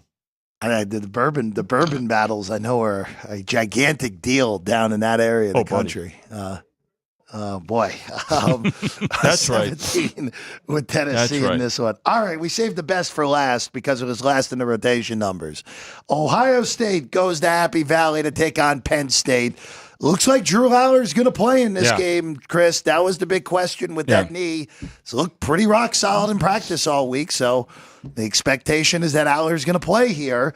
Ohio State's 3 on the road. To be honest with you, this stinks that this game is not a whiteout night game. I think the reason was the World Series. I think they thought they were going to have a World Series game. Even with it, Fox still puts their big games at noon East, which stinks. But regardless, this game, you guys opened 4. Just been small little to 3 on this now on Ohio State. The totals had a wild ride, and it's basically back to the open again. It's at 47.5 after opening at 47 in this one. I got to tell you, I made the number 4. Yeah. So, I mean, will I be rooting for Penn State? You bet. Would I bet them? I don't think so. No, like I said, I made the number 4. We've been hearing all week. Well, we hear all the time how Franklin can't beat, these big boys, and it's true. But you know what's funny? And I saw Joe Fortenbaugh, who's on TV right now, by the way. But I saw Joe this morning. Franklin covers a lot of these games, though. Now it's a pretty tight window here to cover this one and not win it, but he does cover it. Like I said, will I be rooting for Penn State? Absolutely. Would I bet on them? I don't think so. Here's the thing about Penn State this year compared to past years. I think their second half adjustments have been better. Definitely. Overall. And they've, as we know, Franklin has struggled in beating both Ohio State and Michigan in the same year. Well, we know Michigan is not the same, not as good as they were in the past few years. Ohio State, kind of hot and cold. They've started some games. And they've not dominated games like that we'd anticipated before the season. But this is a better Penn State team, too. But I think this is going to continue to get a lot of attention. And I'm being selfish, too. I wish it was at least a noon Pacific game instead of a 9 o'clock game. But that said, bettors adjust. And They're betting it now. They're going to continue to bet it all night here at South Point. Again, open 24 hours, and they'll bet it right up until kickoff tomorrow morning at 9. Speaking of all night, the advanced wagering on the Breeders' Cup, too. So this is your late night spot, guys. That's right. You got 100%. All right, we'll take a quick break. By the way, I would be a lean to Ohio State for me, but not strong enough. We're going to look in-game. I want to see how Aller's knee looks before we place a wager on that one. We get back, Jimmy Vacarro and the National Football League here on Sports by the Book Football Frenzy. South Point Casino has plenty of attractions for the whole family. Catch a movie. Our 16-screen movie theater includes 2 XD Extreme screens for the ultimate in viewing, sound, and luxury. After the show, treat the family to a variety of treats at our old-fashioned ice cream parlor, Kate's Corner. We scoop up a variety of creamy concoctions, including smoothies, hand-dipped cones, milkshakes, malts, sodas, and sundaes. At Kate's, there's something for everyone. And if you've still got time to spare, our bowling center might be right up your alley. Voted Best of Las Vegas, it's a great place for friends and family fun. 64 lanes, a pro shop, snack bar, and arcade. And while the kids are bowling, you can play slots and sip on a drink in the Alley Cat Lounge while overlooking the lanes. For our more serious and professional bowlers, the South Point is also home to a separate tournament bowling plaza.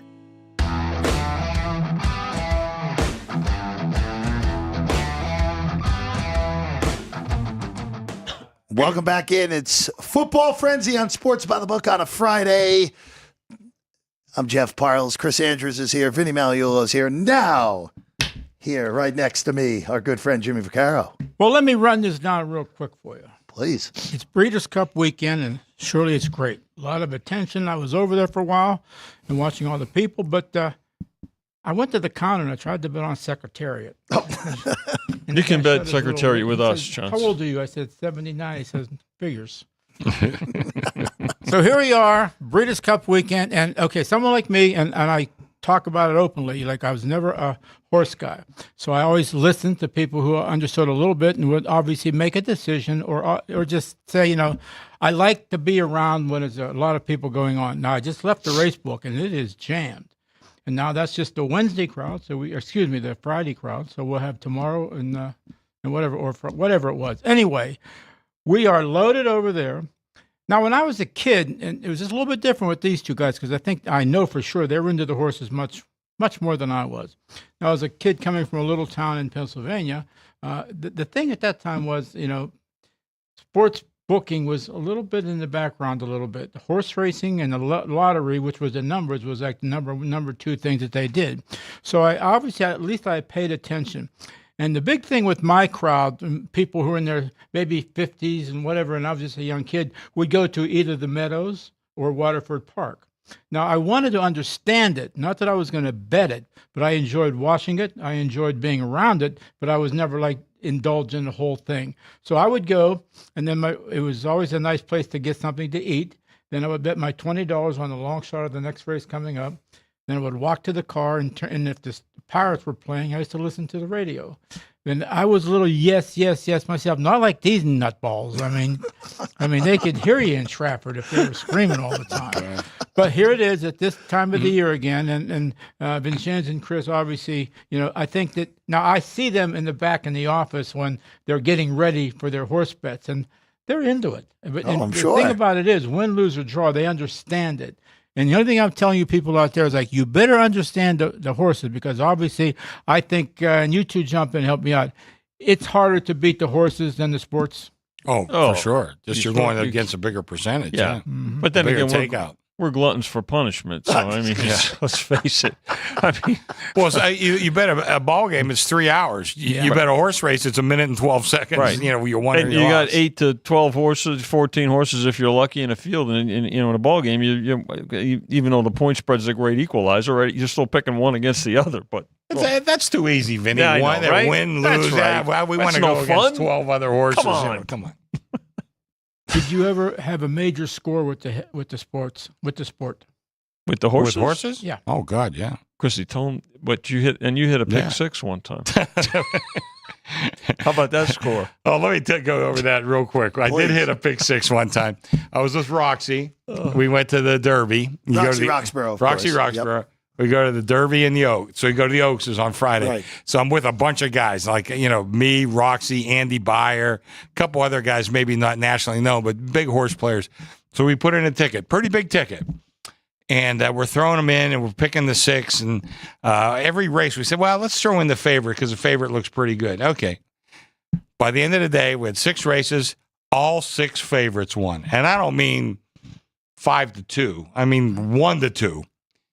My pick 6 ticket paid $66. And I was in a lot more than $66, let me tell you. You lost money. I lost money hitting a pick 6.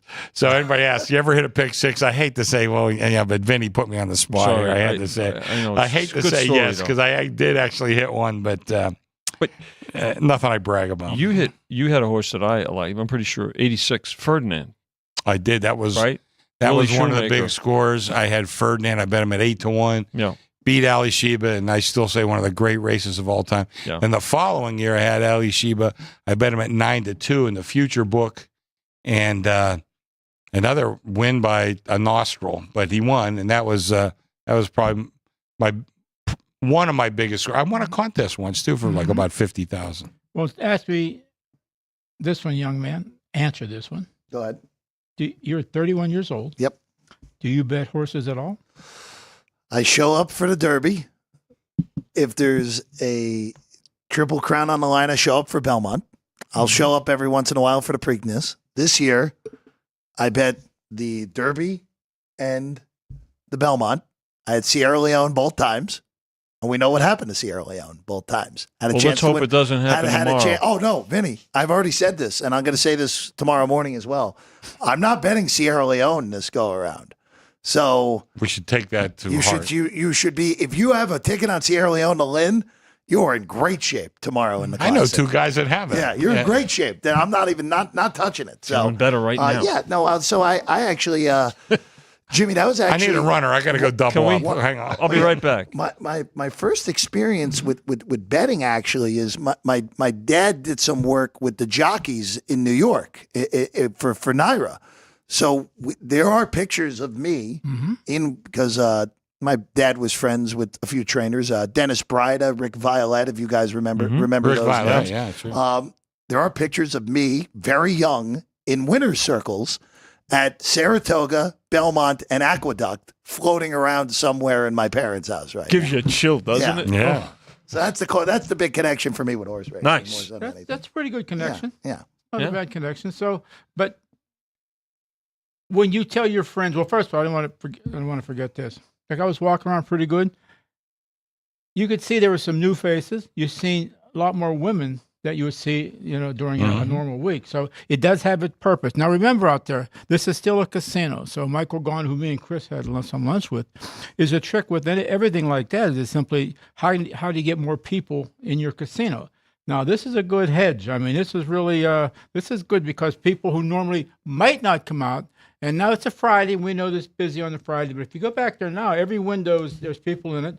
And the strong thing we talk about over and over and over again, the use of the kiosk when you have events like this.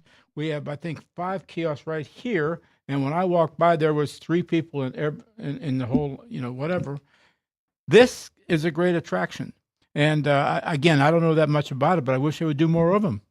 Well, the ballroom's open today. Mm-hmm. And I talked to Steve Johnson. He said, thank God, because sometimes we haven't opened it on Friday. Thank God we opened it on Friday today, because he said we'd never fit everybody in there. And like you said, there's 3-4 guys in line. Yeah. But we got betting windows and kiosks upstairs, too. And and we're the only one in town with a separate race book and sports book. The only ones in town. And a Breeders' Cup party. Now, and a Breeders' Cup party, right, exactly. I haven't been upstairs, but obviously you have or going to have. I mean, you guys who are thinking about going somewhere, you got to come here. I mean, upstairs is like incredible. It's like you get served, you get food, you get drink, you get obviously a lot of friendship, you get people answering. And you know what? That this outfit does pretty good, and I say that with all intensity. We're not afraid to explain to people how it works. You get so many people just like, well, this is my first time. Most, especially a guy who got a bet on the game, would say, get the hell out of the window. But these kids take their time out, Great. explain it to somebody. That goes a long way, kid. It goes a long way. And you know what it costs to get into the party? Nothing. Zero. Same as we charge for parking. Zero. So Best. park your ass or park your car at the same price. Zero.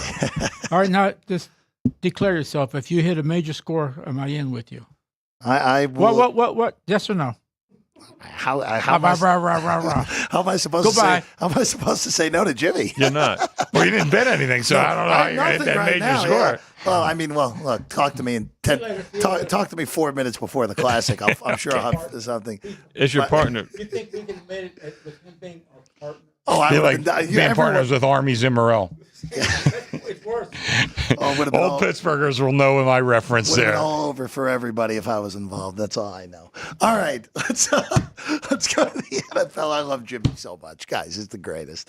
Let's go to the NFL. Oh, we start with a great game right out of the chute. Do we? By the way, we're 1 week away from the games in Germany, Chris. If you're ready, the Giants Panthers in Germany next week. That we're sorry, Germany, for sending those two teams. So just throwing that out there a week in advance. Should have won the war. We'd have sent you something better.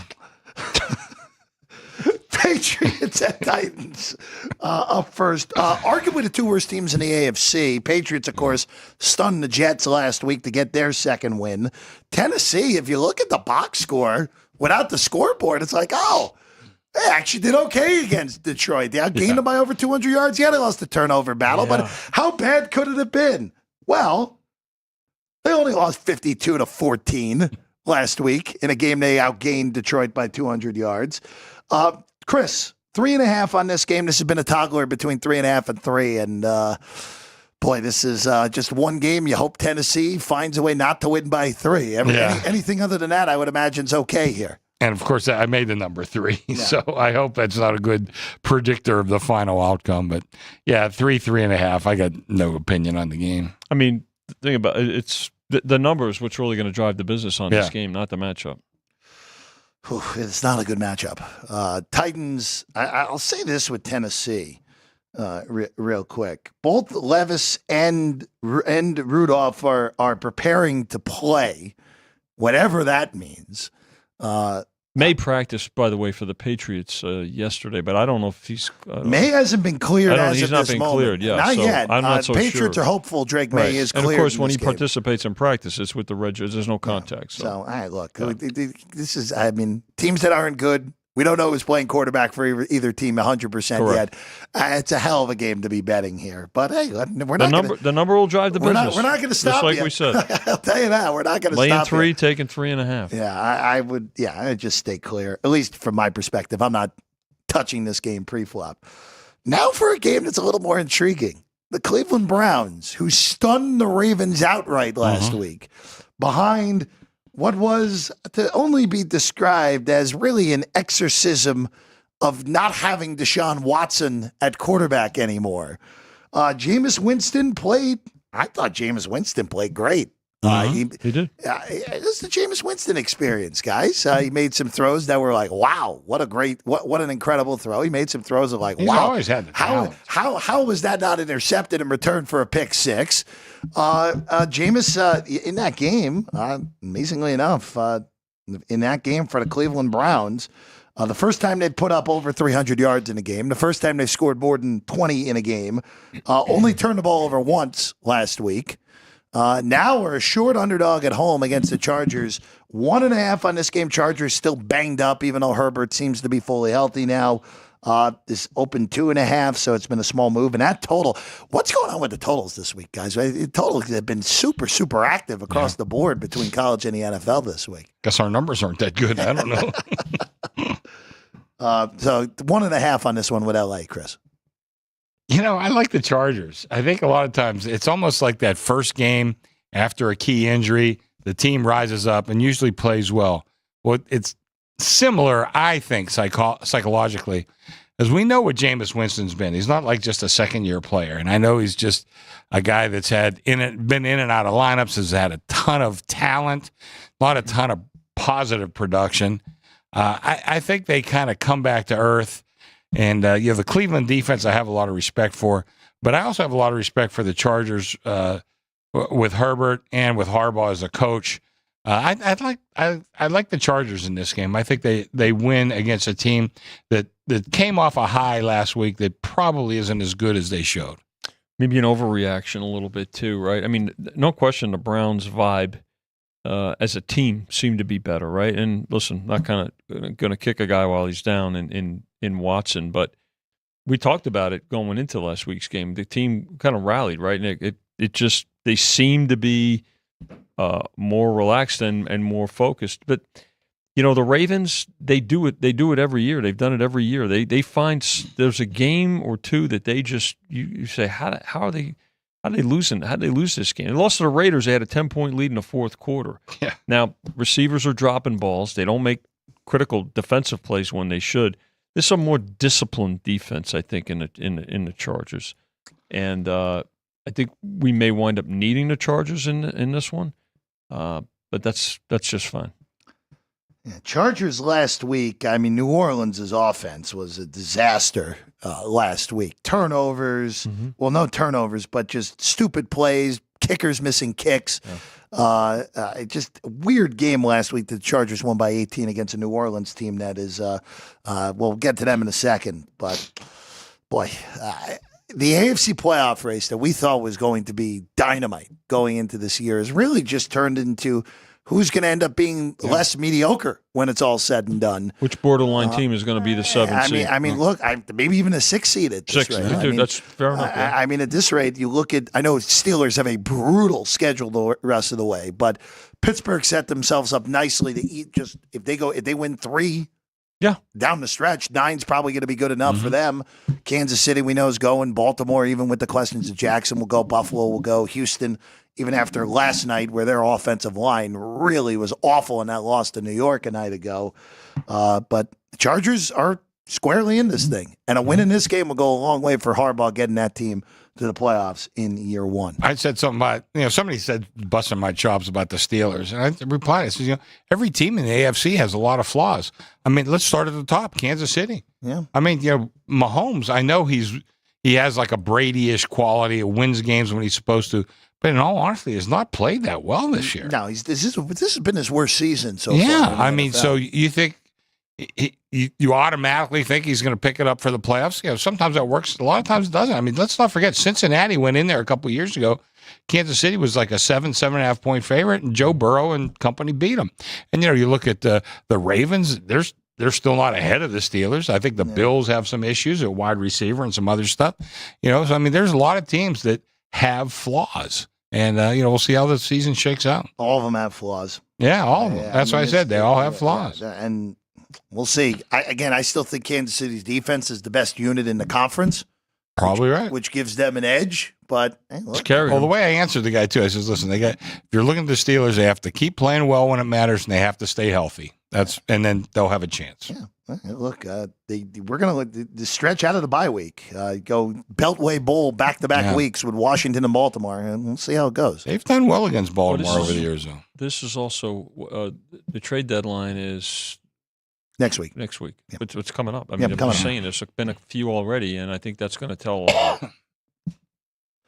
Let's go to a game that's a little less exciting. Combined 3 wins between New Orleans and Carolina here, guys. Derek Carr is going to return in this game.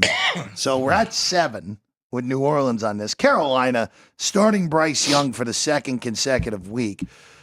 Carolina last week, they get the opening drive touchdown. It's like, all right, we did it. Bryce Young's fixed. And then after that, they only scored a touchdown on the final drive of the game when Denver was playing prevent. This is a team that is without, again, last week there were 24 guys on the injury report. This week they're down to 19 guys on the injury report. Carolina. Yeah. No Thielen again. No Kwanu. It's New Orleans has lost 6 in a row after that great start the first 2 weeks. This is a horrible game. But I will say, if you have the fortitude for it, if you're going to bet Carolina, this might be the week where you actually might get away with it getting a whole touchdown in this game. You might get 7.5. You might get 7.5, I too. think we're going to they are in the market, am I right? Is there 7.5s in the market? There are, let me double check that, no 7.5. No 7.5. So I think you'll get There's 7 juiced right 7 now. Juiced. Well, you might be better off taking 7 even money. Can I tell you something? I love the dog here. I just think, how can you not take 7 with a home team? And that being said, Carolina is one of the absolute worst teams under my current power rating system. One of the worst teams I've ever power rated. They are just that bad. But you're taking a touchdown at home? I mean, come on, man. Against New Orleans, who, yeah, okay, Derek Carr's back, and he's pretty good quarterback. What do you think? He's in the top, 16, 17 quarterbacks? I don't know if he means a touchdown. I don't know. The backup's pretty bad, so maybe he does. But nonetheless, how can you not take 7 points at home? Yeah, I'm in a couple contests. I'm going to give it out on the air here a little later. I like the dog here, plus the 7. Probably take 7 even money rather than take 7.5. I agree. Clear example of when we talk about professional bettors don't bet teams, they bet numbers, and that's to Chris's point. Which, by the way, we can't just keep bashing Bryce Young and the Panthers offense because their defense has been just as bad as their offense when you look at the amount of points they're giving up in these games. Saints, remember, they started the season off, they scored, over 30 points in the first They look like the best team in the league. But they've come back to earth. I suspect this total may go back up, and you say, how could it with the Panthers? Because the Saints defense hasn't been that good either. So don't be shocked if we see an uptick in terms of the total as well. Remember we had Chad Millman on before the season, and he came on. And I like Chad. I've known him for years, and I think he's a really good kid. He ran a very good business he started with, name escapes me right now. What's his website called? Action Network. Action Network. And he was on, like I said, Chad, just, pump whatever you want to do. He said, boy, New Orleans is going to be one of the worst teams in the league. Went through his reasoning. In the first 2 weeks of the season, Millman really lost his mind on this one. Chad, I apologize for even thinking that. You're right. They're one of the worst teams in the league. But I'm betting against them again this week. Well, the problem for them is that Carolina is the worst team in the league. I know. Yeah, they are. So, look, this is... I'm still taking the points. Yeah, I think this is just one of those you hold your nose, and if Carolina can't cover a touchdown at home against this version of New Orleans, then when are we seeing them cover? Yeah, I mean, again? 23-17, you covered. I mean... Well, you might need more points than that, honestly. You might. Yeah. But, boy, what an ugly one in that early slate. All right, let's go to the AFC East. Buffalo welcomes Miami. The Bills are in complete command in the AFC East. They're 6-2. Right now, the Jets are in second place at 3-6. So this is just heading for a runaway for Buffalo to win the division yet again. They've won every year since 2020 now, so this would be number 5 in a row for Buffalo if they can hold that big lead. They're going for the season sweep of Miami here. Remember, that was the game Tua left with the concussion, and Buffalo was already in command before Tua left out. It wasn't then Miami didn't lose because Tua went out of the game. They lost because they were getting blasted even when Tua was in. Chris, right now you're at 6 on this game. That line hasn't moved all week. No. The total has from 48.5 to as high as 50. Now it's 49. I'll just throw this out there real quick. I think this is a beatdown. Buffalo at home this year. Other than the first half against Arizona when they were losing at halftime to Cardinals, they've been dominant at home in their other game. Now, granted, the opponents have been awful. Beat up on Jacksonville when Jacksonville was at its worst. Beat up on Tennessee a few weeks ago after another slow start in that game.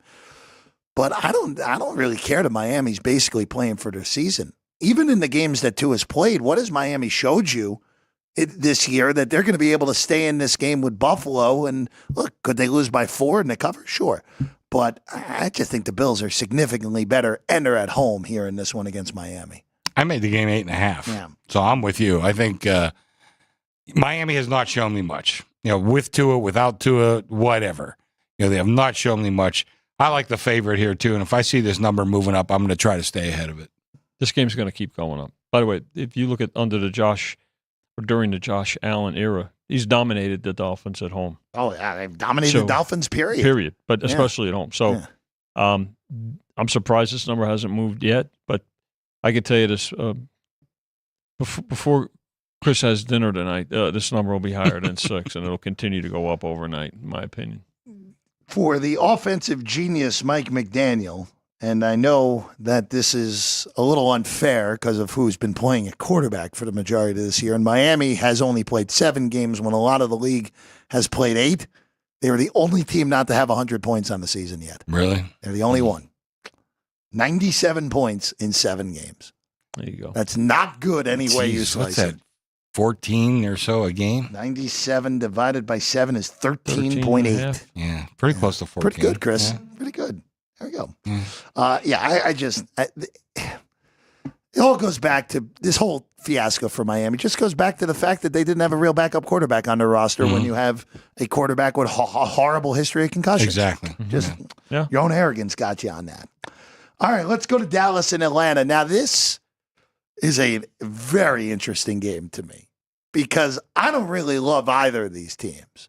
But the Falcons, with their win last week in Tampa, where their defense, I don't think, played particularly well. I thought Cousins played great again for the second time against Tampa. A 31-26 win and cover against the Bucs to take full command of that division, as Vinny has mentioned on multiple occasions.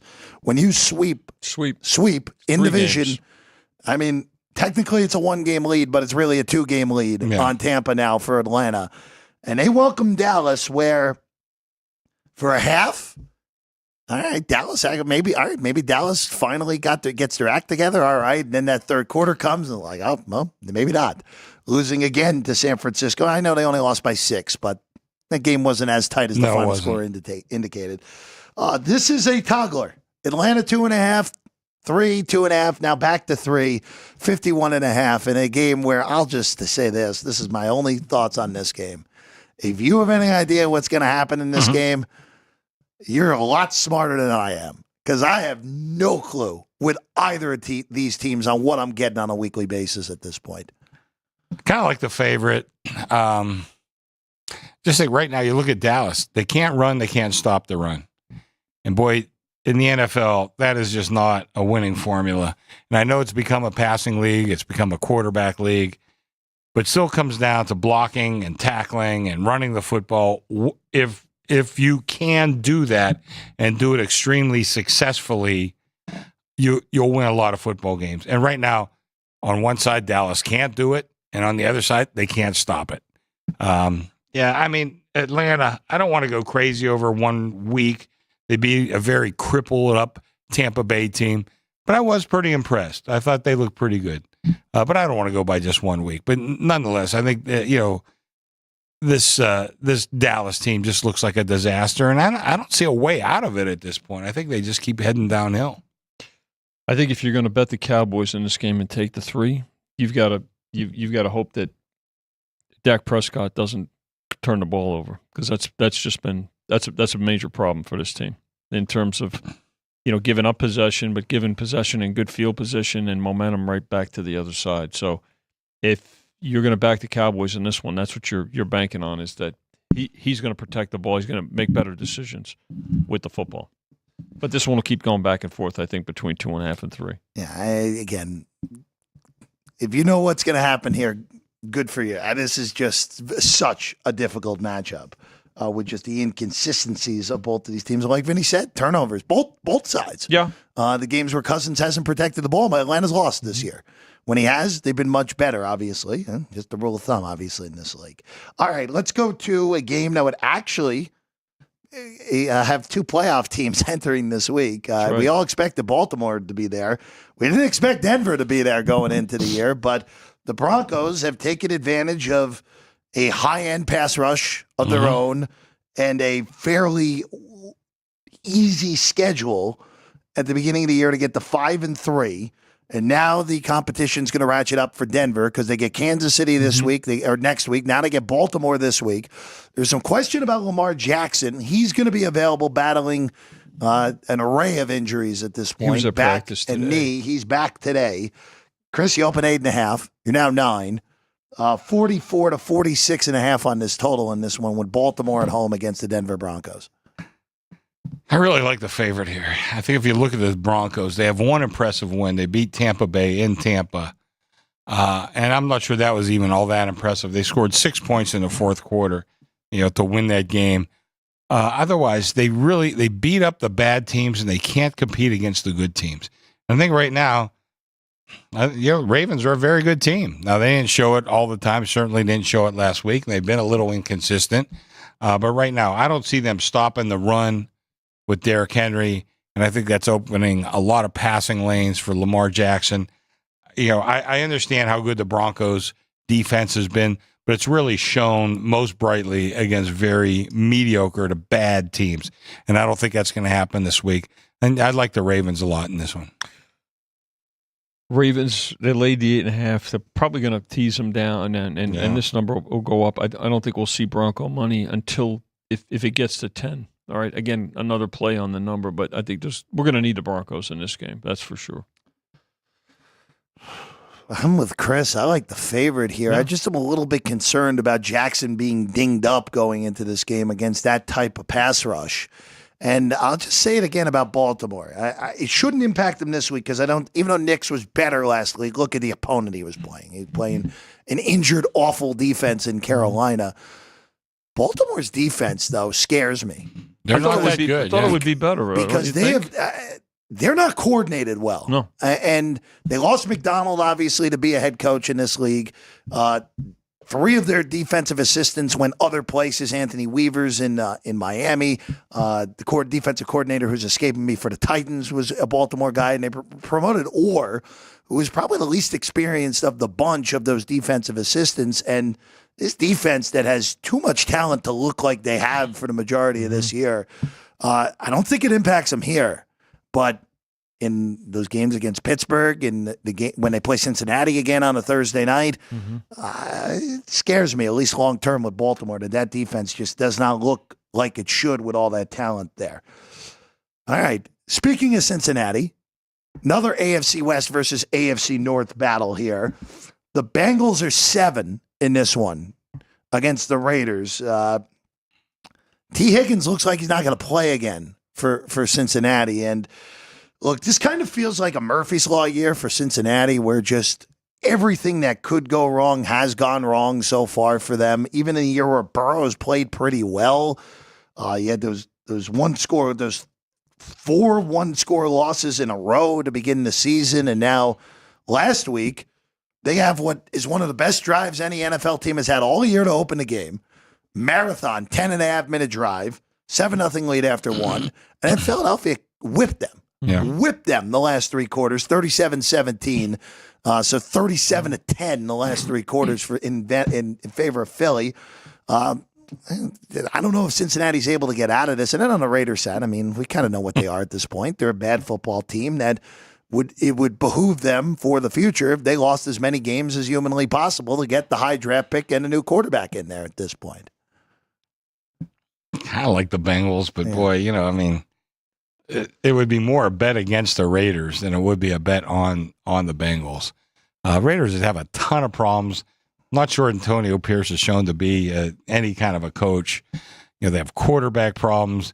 They got Crosby on defense. I mean, he's like their only player that has any real value. They don't want to trade him, and I don't blame them for not trading him. But right now, like I said, I made the number 9, so it's not a huge play, but it'd be more a play against the Raiders than on the Bengals. I mean, they've bet the Raiders to this point, but I have to believe that there'll be Bengals support as we start getting further into the weekend. All right, I agree with that. I think there's going to be plenty of Bengals money, and it'll wind up being 2. We're going to probably need the Raiders in this game, even though the majority of the money's come in on them so far. Well, and I will say this also: the Raiders also played what their Super Bowls are Kansas City games. Yeah. And they played it last week, and they got in the back door with that late touchdown. And quite frankly, that game was closer than that final indicated, because really the Raiders lost that game on a ridiculous sequence at the goal line where they ran the same play 3 out of 4 plays and got stopped. But look, I'm with you, Chris. Pierce hasn't really shown me much of anything. And again, now they're to me, coaching staff 31. For the Raiders. Only that team that wears green that won last night has a worse coaching staff at this rate. So Bengals 7 feels right. No confidence in laying it, though, with Cincinnati with how that defense has looked. All right, we'll get back to 465 and 466 on your card because that game, Indianapolis and Minnesota, has gone to Sunday night, so we'll save that for a little later in the show. We're going to go to the Giants and Washington next. Big Blue, Daniel Jones has not thrown a touchdown at home yet this year still, guys. It's November 3rd on Sunday. Giants, I kind of was a classic Tomlin game on Monday night where they just let the Giants hang around and hang around and hang around. But there really was no doubt that the Steelers were going to win that game with the Giants just foregoing a lot of their opportunities. Daniel Jones is still the starter. This is a toggler, 3.5, 3, now 3.5, 4 on the toggle with 44. Of course, the Commanders coming off of that epic finish with the Hail Mary and the victory against the Bears a week ago. Yeah, I'd probably like the Washington a little more if they lost that game. I agree with you, actually. They're probably reading their press clippings all week about how great they are. And made the number higher. I'm not crazy about it, though. But the Giants are just a terrible home team. I'm looking at I like to do a lot with home fields. They make a negative home field, quote unquote, advantage. I don't know. I've never gone quite that far. But this is one team I would think about it with. But they were actually pretty decent at home last year. And, a game like this against a division rival, I don't think you could say that. But, I don't know. I mean, it's hard to lay points on the road. Like I said, I don't want to get too impressed by the Washington game last week. And matter of fact, I'm being unimpressed because they won in such fashion. But I'd probably be on Washington, but I'm not crazy about this one in any way, shape, or form. I'll give the Bears credit defensively last week for the game overall, not at the end, because Daniel's clearly not 100%, right? And when you can tell just the way he was, I think, moving, and the rib injury is a factor. And the Giants' defense is not awful. I mean, they can make it uncomfortable for him. Well, they lead the NFL in sacks right now. So the defense. Here you have now 4. Yeah, 4. I think if it goes through it, there'll be a take. Yeah. On the Giants. So believe it or not, this game may wind up being an overall a pretty good two-way betting game before all is said and done. Going to the late afternoon now, guys, on the East Coast. The afternoon for us here on the West Coast.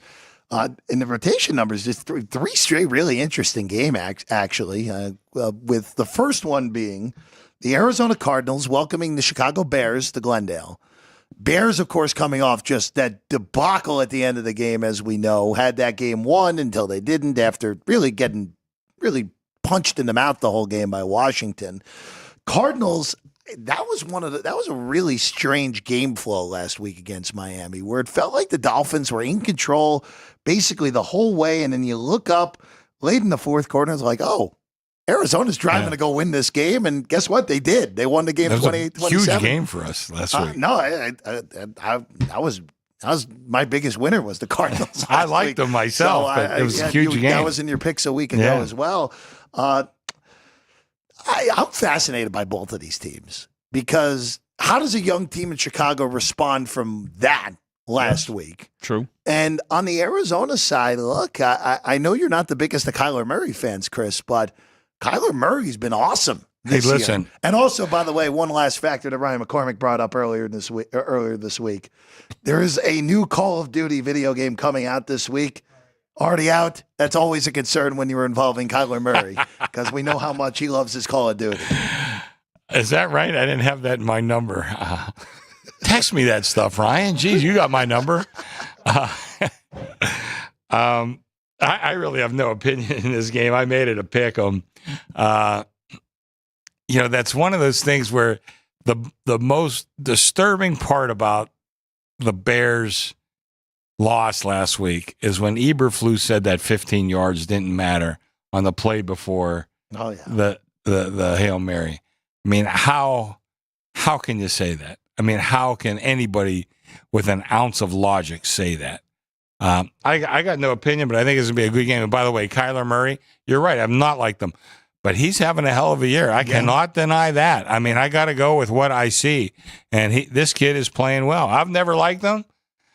We'll see what happens long term, but he's playing some great football right now, and I can't take that away from him.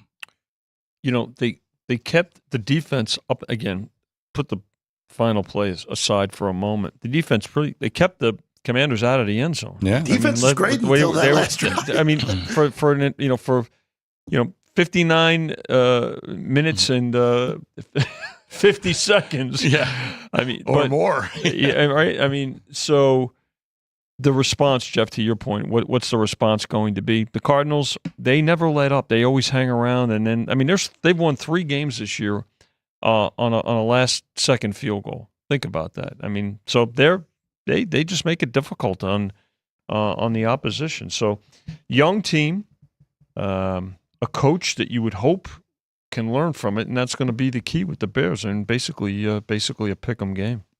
Fascinating game. Very interested. I lean Arizona. I just don't think the Bears are going to do a lot of business this game. Absolutely. And the first game of the afternoon, sure. 2 out here, it should be a great business game. Yeah. By the way, so we've got another 105 right there, but the way they position out is nice. Yeah, we have 4 good. This is like the most quality 1 o'clock Pacific slate I can remember, because all 4 of these games, even that game that was flexed out Sunday night that we'll get to later, all 4 of those games are reasonable games in the second window. And we go to the NFC West battle next, where the Rams, I'm going to be honest with you guys, I get it. I was surprised that this you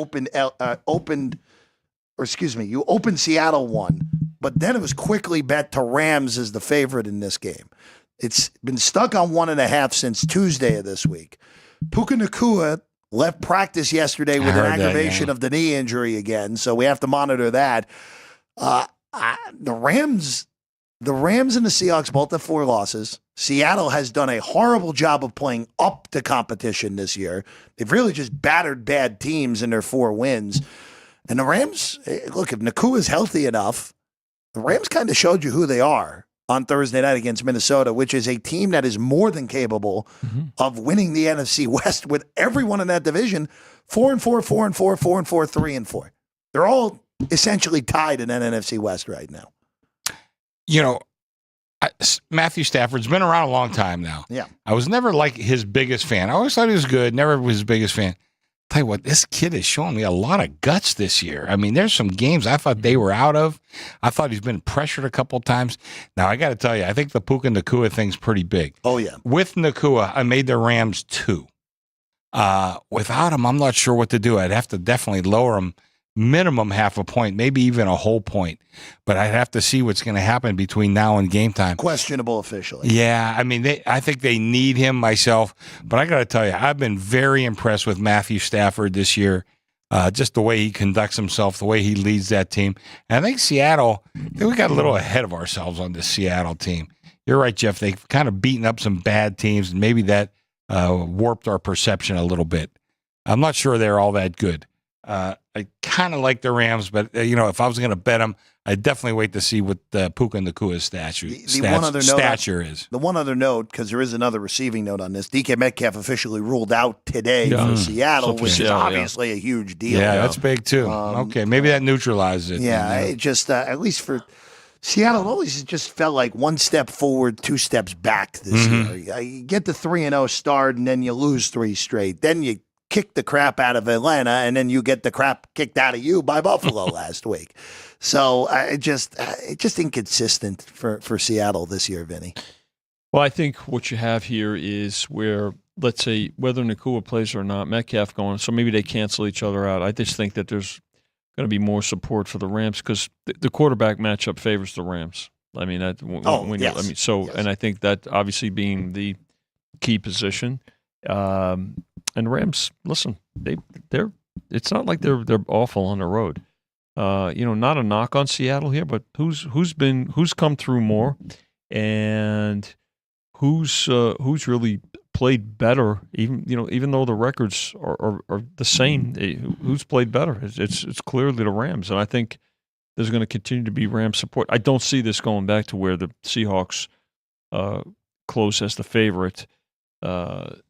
Unless Stafford doesn't play, which doesn't, there's nothing to indicate that. No, Stafford will be good for Sunday afternoon. Well, that's what it'll take, though, for them to become the favorite again. Well, now we go to a game where there is a question mark at the quarterback position, and this is a mega game. Mm-hmm. Mega game. Green Bay welcomes Detroit. These are, to me, I have these two teams, the top two teams in the NFC entering this week. Minnesota might have something to say about that. We'll get to the Vikings in a little bit.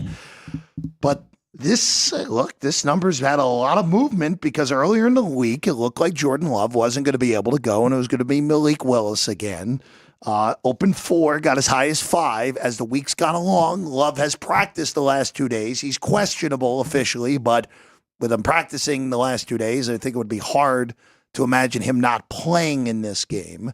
The weather, real quick, in this game, which this is one of the few games all year Detroit's not going to have to be, that they're going to have to be outside for. Right. 52 degrees, okay, not terrible. A 90% chance of heavy rain during the game is a big difference here. Now, you're dealing with 2 really good run games. Detroit's run game, we know, a two-headed monster with Gibbs and Montgomery. Josh Jacobs has been really good in Green Bay, and that offensive line has been spectacular this year across the board. Chris, this is hard for me to make a bet on this game without knowing what Love's going to look like.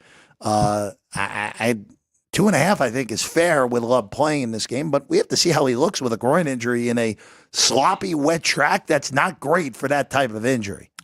Well, earlier in the week, I'm in a couple contests. I took, I think, 4.5 and 5 in the 2 different contests. With Willis or with Love, either way, I was okay at that number. Now that we got down, it looks like Love's going to go. How well he goes, of course, is a big difference. But also, you look at Jared Goff. He's not done well over the course of time, in bad weather games or in any outdoor games, really. He's mostly been playing indoors. So outdoors, I think that really helps Green Bay, regardless of whether, I don't want to say regardless, but I think it'll be enough if Love can just go out there and play.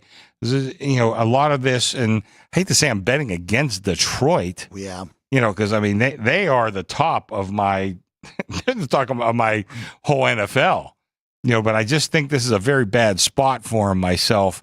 I like Green Bay in the game, 2.5. That would really make you think. You'd probably take a money line if you were going to bet them. I'd look for something a little bit higher.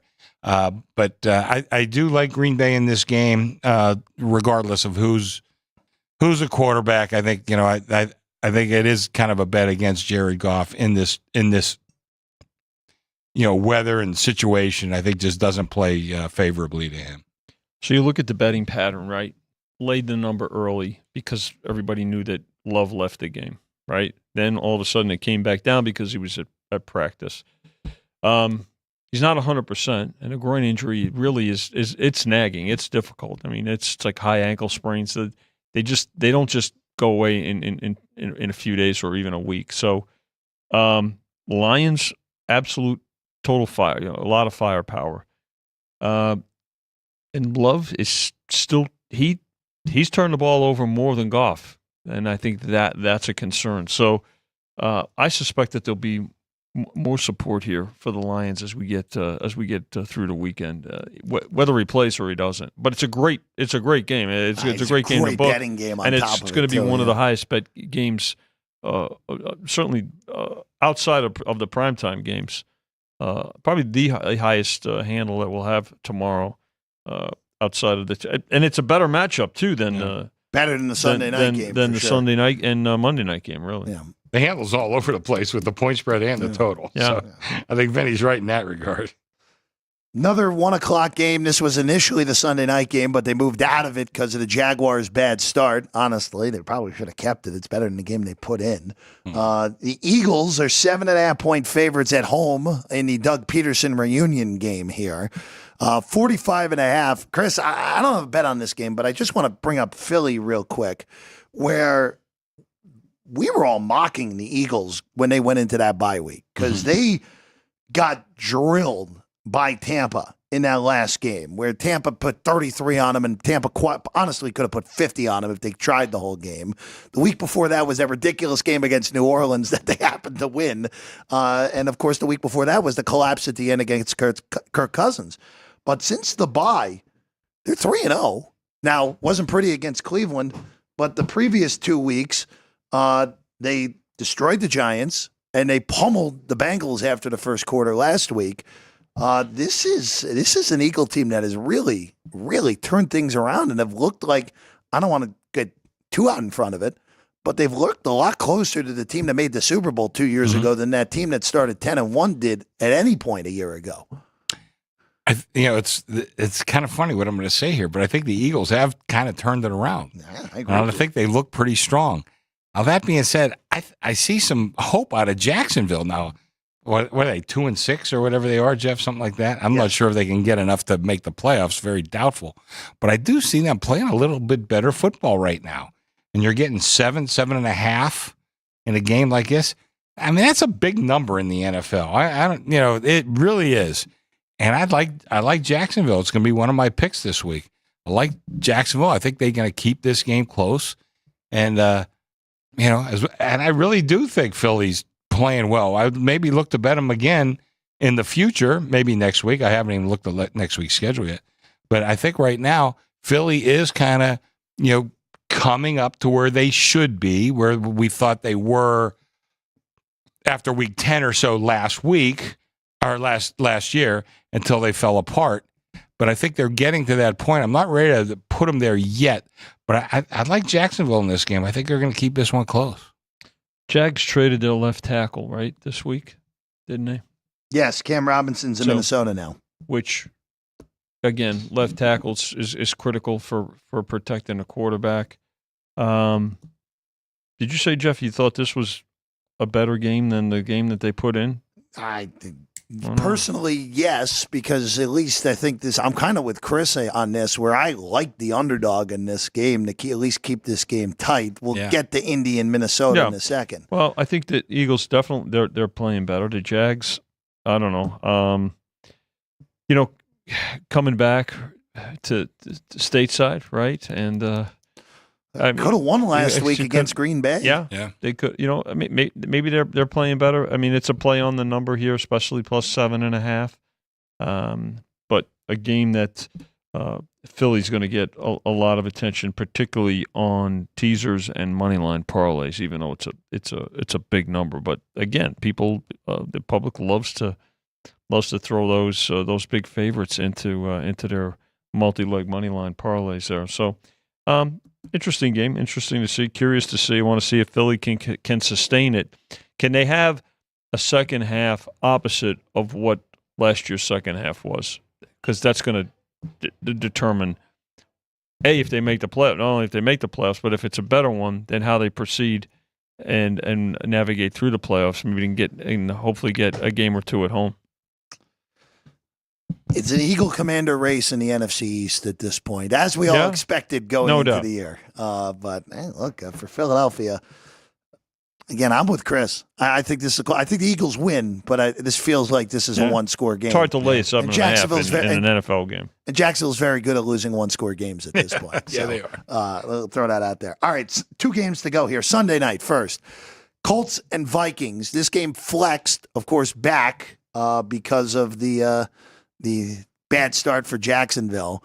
What we did not expect going into this game is that the Colts would, based off of what Steichen said this week, that the Colts would put Anthony Richardson on the bench and probably for the rest of the season at this rate, based off of what they said. I just want to throw this out there real quick. Short-term gain, all right, maybe, sure. Flacco's been much better than Richardson. Richardson has been one of the worst quarterbacks in the NFL so far this year. Fine, all right, whatever. You're trying to win right away, fine. What about this Colts team screams winning right now, other than the fact that they're 500 in a bad conference? Their next 4 games, here's their 4-game stretch, including this game against Minnesota this week, guys. They host Buffalo. Good luck. They go to the Jets. Who knows what you're getting out of the Jets? And then they play the Lions. Good luck in that game. All right, so you're going to be a dog in 3 of those 4, and you're going to be a dog in all 4 of those games. Maybe, yeah. I would say if Houston was a dog last night, Indy probably will be a dog too against the Jets. So, all right, your goal is you go 10-7 at best. You get the 7 seed with 40-year-old Joe Flacco. All right, what did you accomplish other than making the playoffs and getting smacked by Baltimore and Buffalo? And in the process, you might ruin Richardson for good. Yeah. I don't get it whatsoever. And I love Minnesota with Richardson for sure. And now with Flacco, what does Richardson do the best, a lot better than Flacco at this point? He can move. Yeah, He can move. And against this pass rush that is one of the best in the league and can fuse his quarterback, Flacco's thrown a bunch of interceptions already this year anyway when he's played. I like Minnesota a ton in this game. I think the Vikings are going to run them out, especially with Minnesota losing their last 2 games and, quite frankly, in aggravating fashion in both of those games. Last-second field goal against Detroit, and then the face mask that wasn't put that game on ice a week ago against the Rams. Well, those are good points. I made the number 7.5, so I'm kind of with you. I didn't put this in one of my plays. Just didn't want to lay that number, but I could see your play there for sure. But, Jeff, beyond that, I think the public kind of agrees with you that this was not a good flex game. I don't have too much business on this game. Now, I'm sure it comes Sunday night. Everybody People will bet it. get even or get even worse. You know how it is on these night games. I don't know. I do like the Vikings. Jeff, this goes beyond, and we don't have a lot of time left, but the NFL is just doing a horrible job of developing quarterbacks for 2 reasons. Actually, a couple reasons. These kids are coming out of college with very little experience, and nobody's had less experience than Richardson. Nope. But even a couple of these quarterbacks, they come out. If you're not starting right away, you transfer to another school. And, that's worked well for some guys. Daniels, Burrow, go right down the line. But a lot of these kids are not getting enough experience in college. You get to the pros, and immediately they have to be the starter. They have to be. And the coach, he doesn't want to take any time to develop anybody because these guys get fired on a whim. Now, in Pittsburgh, you don't do that. And probably, Andy Reid isn't going to get fired. Of course, he's got one of the best quarterbacks in the league. But a lot of these coaches are coaching for their job on a yearly basis. So, and to bench your number 1 draft choice, even if it's the right thing to do, got to be hard to do. So I give Steichen credit in that sense. But nonetheless, we're not developing. The NFL is not developing quarterbacks. I mean, like I've said it a million times, I want all these guys to be good. I want them to be good. It's better for the game, even though I got to root against half of them every week. But I want them to be good. And you just go back the last couple of years, look at these number 1 draft choices that are either been traded or benched. Most of them. It's been a fiasco these last few drafts. You have one C.J. Stroud, and now you have Daniels this year. Well, Daniels and Williams. I know Williams had his struggles early, but he looks like he's okay. The 2 of them look fine as of now. And look, Nix has gotten better. I still don't think he's great. You but look at Drake May and May. We don't have enough on yet. What the kid from New England who got traded? Oh, Mac Jones. Mac Jones, who's now the backup for Trevor Lawrence. He can't play. Zach Wilson couldn't play. Wilson, Trey Lance is gone. A lot of these guys, you just have to put them in right away. And would any of these guys have been good? Yeah, I don't know. But we'll never find out. Well, they took the number, right? They took the number twice because the Colts have played 8 games. They've covered all but one of them. They're all decided by less than 1 score games, right? Yeah. So, they're a live dog, and Flacco, with his experience, even though he's not as mobile, gives them, at least in the organization's mind, the better chance of competing and possibly winning the game. And the Vikings defense, if they've struggled the last couple, well, they've lost the last 2 games after a great start. Teams maybe have figured them out a little bit too, right? So. They look to rebound. They look to rebound at home here. Definitely the better defense. But the Colts, it's another team. We talked about the Cardinals, how they hang around. So do the Colts. And you know what? Live dog here. We're probably going to need them because I think there's going to be plenty of Vikings money throughout the week, starting tonight. But the fact of the matter is the Colts just they're always there when it comes to the final score. So we'll have to wait and see. But by the way, they're in the playoffs right now. No, I know. They're a playoff team. I know. They're in. They're in right now at 500. Playoff team. Just shows what the AFC is at the moment. Again, I think Indy's more likely to go 0-4 in this stretch than they are to really make hay. But hey, we'll see how it plays out. All right, Monday night, last one. The Kansas City Chiefs hosting the Tampa Bay Buccaneers. Again, still horrible injuries on the receiver front for the Bucs. Chiefs just keep winning games. Doesn't matter how it goes. They keep winning. They're 9. This has really been nothing's moved in this game. No. Open 9, still 9, 44.5 to 45.5. That's been that on this Monday night game, Chris. I like to write down whatever limit bets we've had, I don't have anything marked here on this Chiefs game. We kind of moved that total up a little bit in anticipation of what we're going to need and just following the market. I hate to be under the market on these night games. But not that much business. I mean, Tampa Bay still has a lot of injuries. But, I don't know. I've always said Kansas City's home field is overrated. Right. Well, it's hard to go in Arrowhead. Well, it's hard to beat them anywhere. It's not like all of a sudden they're cupcakes on the road. They're not. So I think it's a little bit overrated.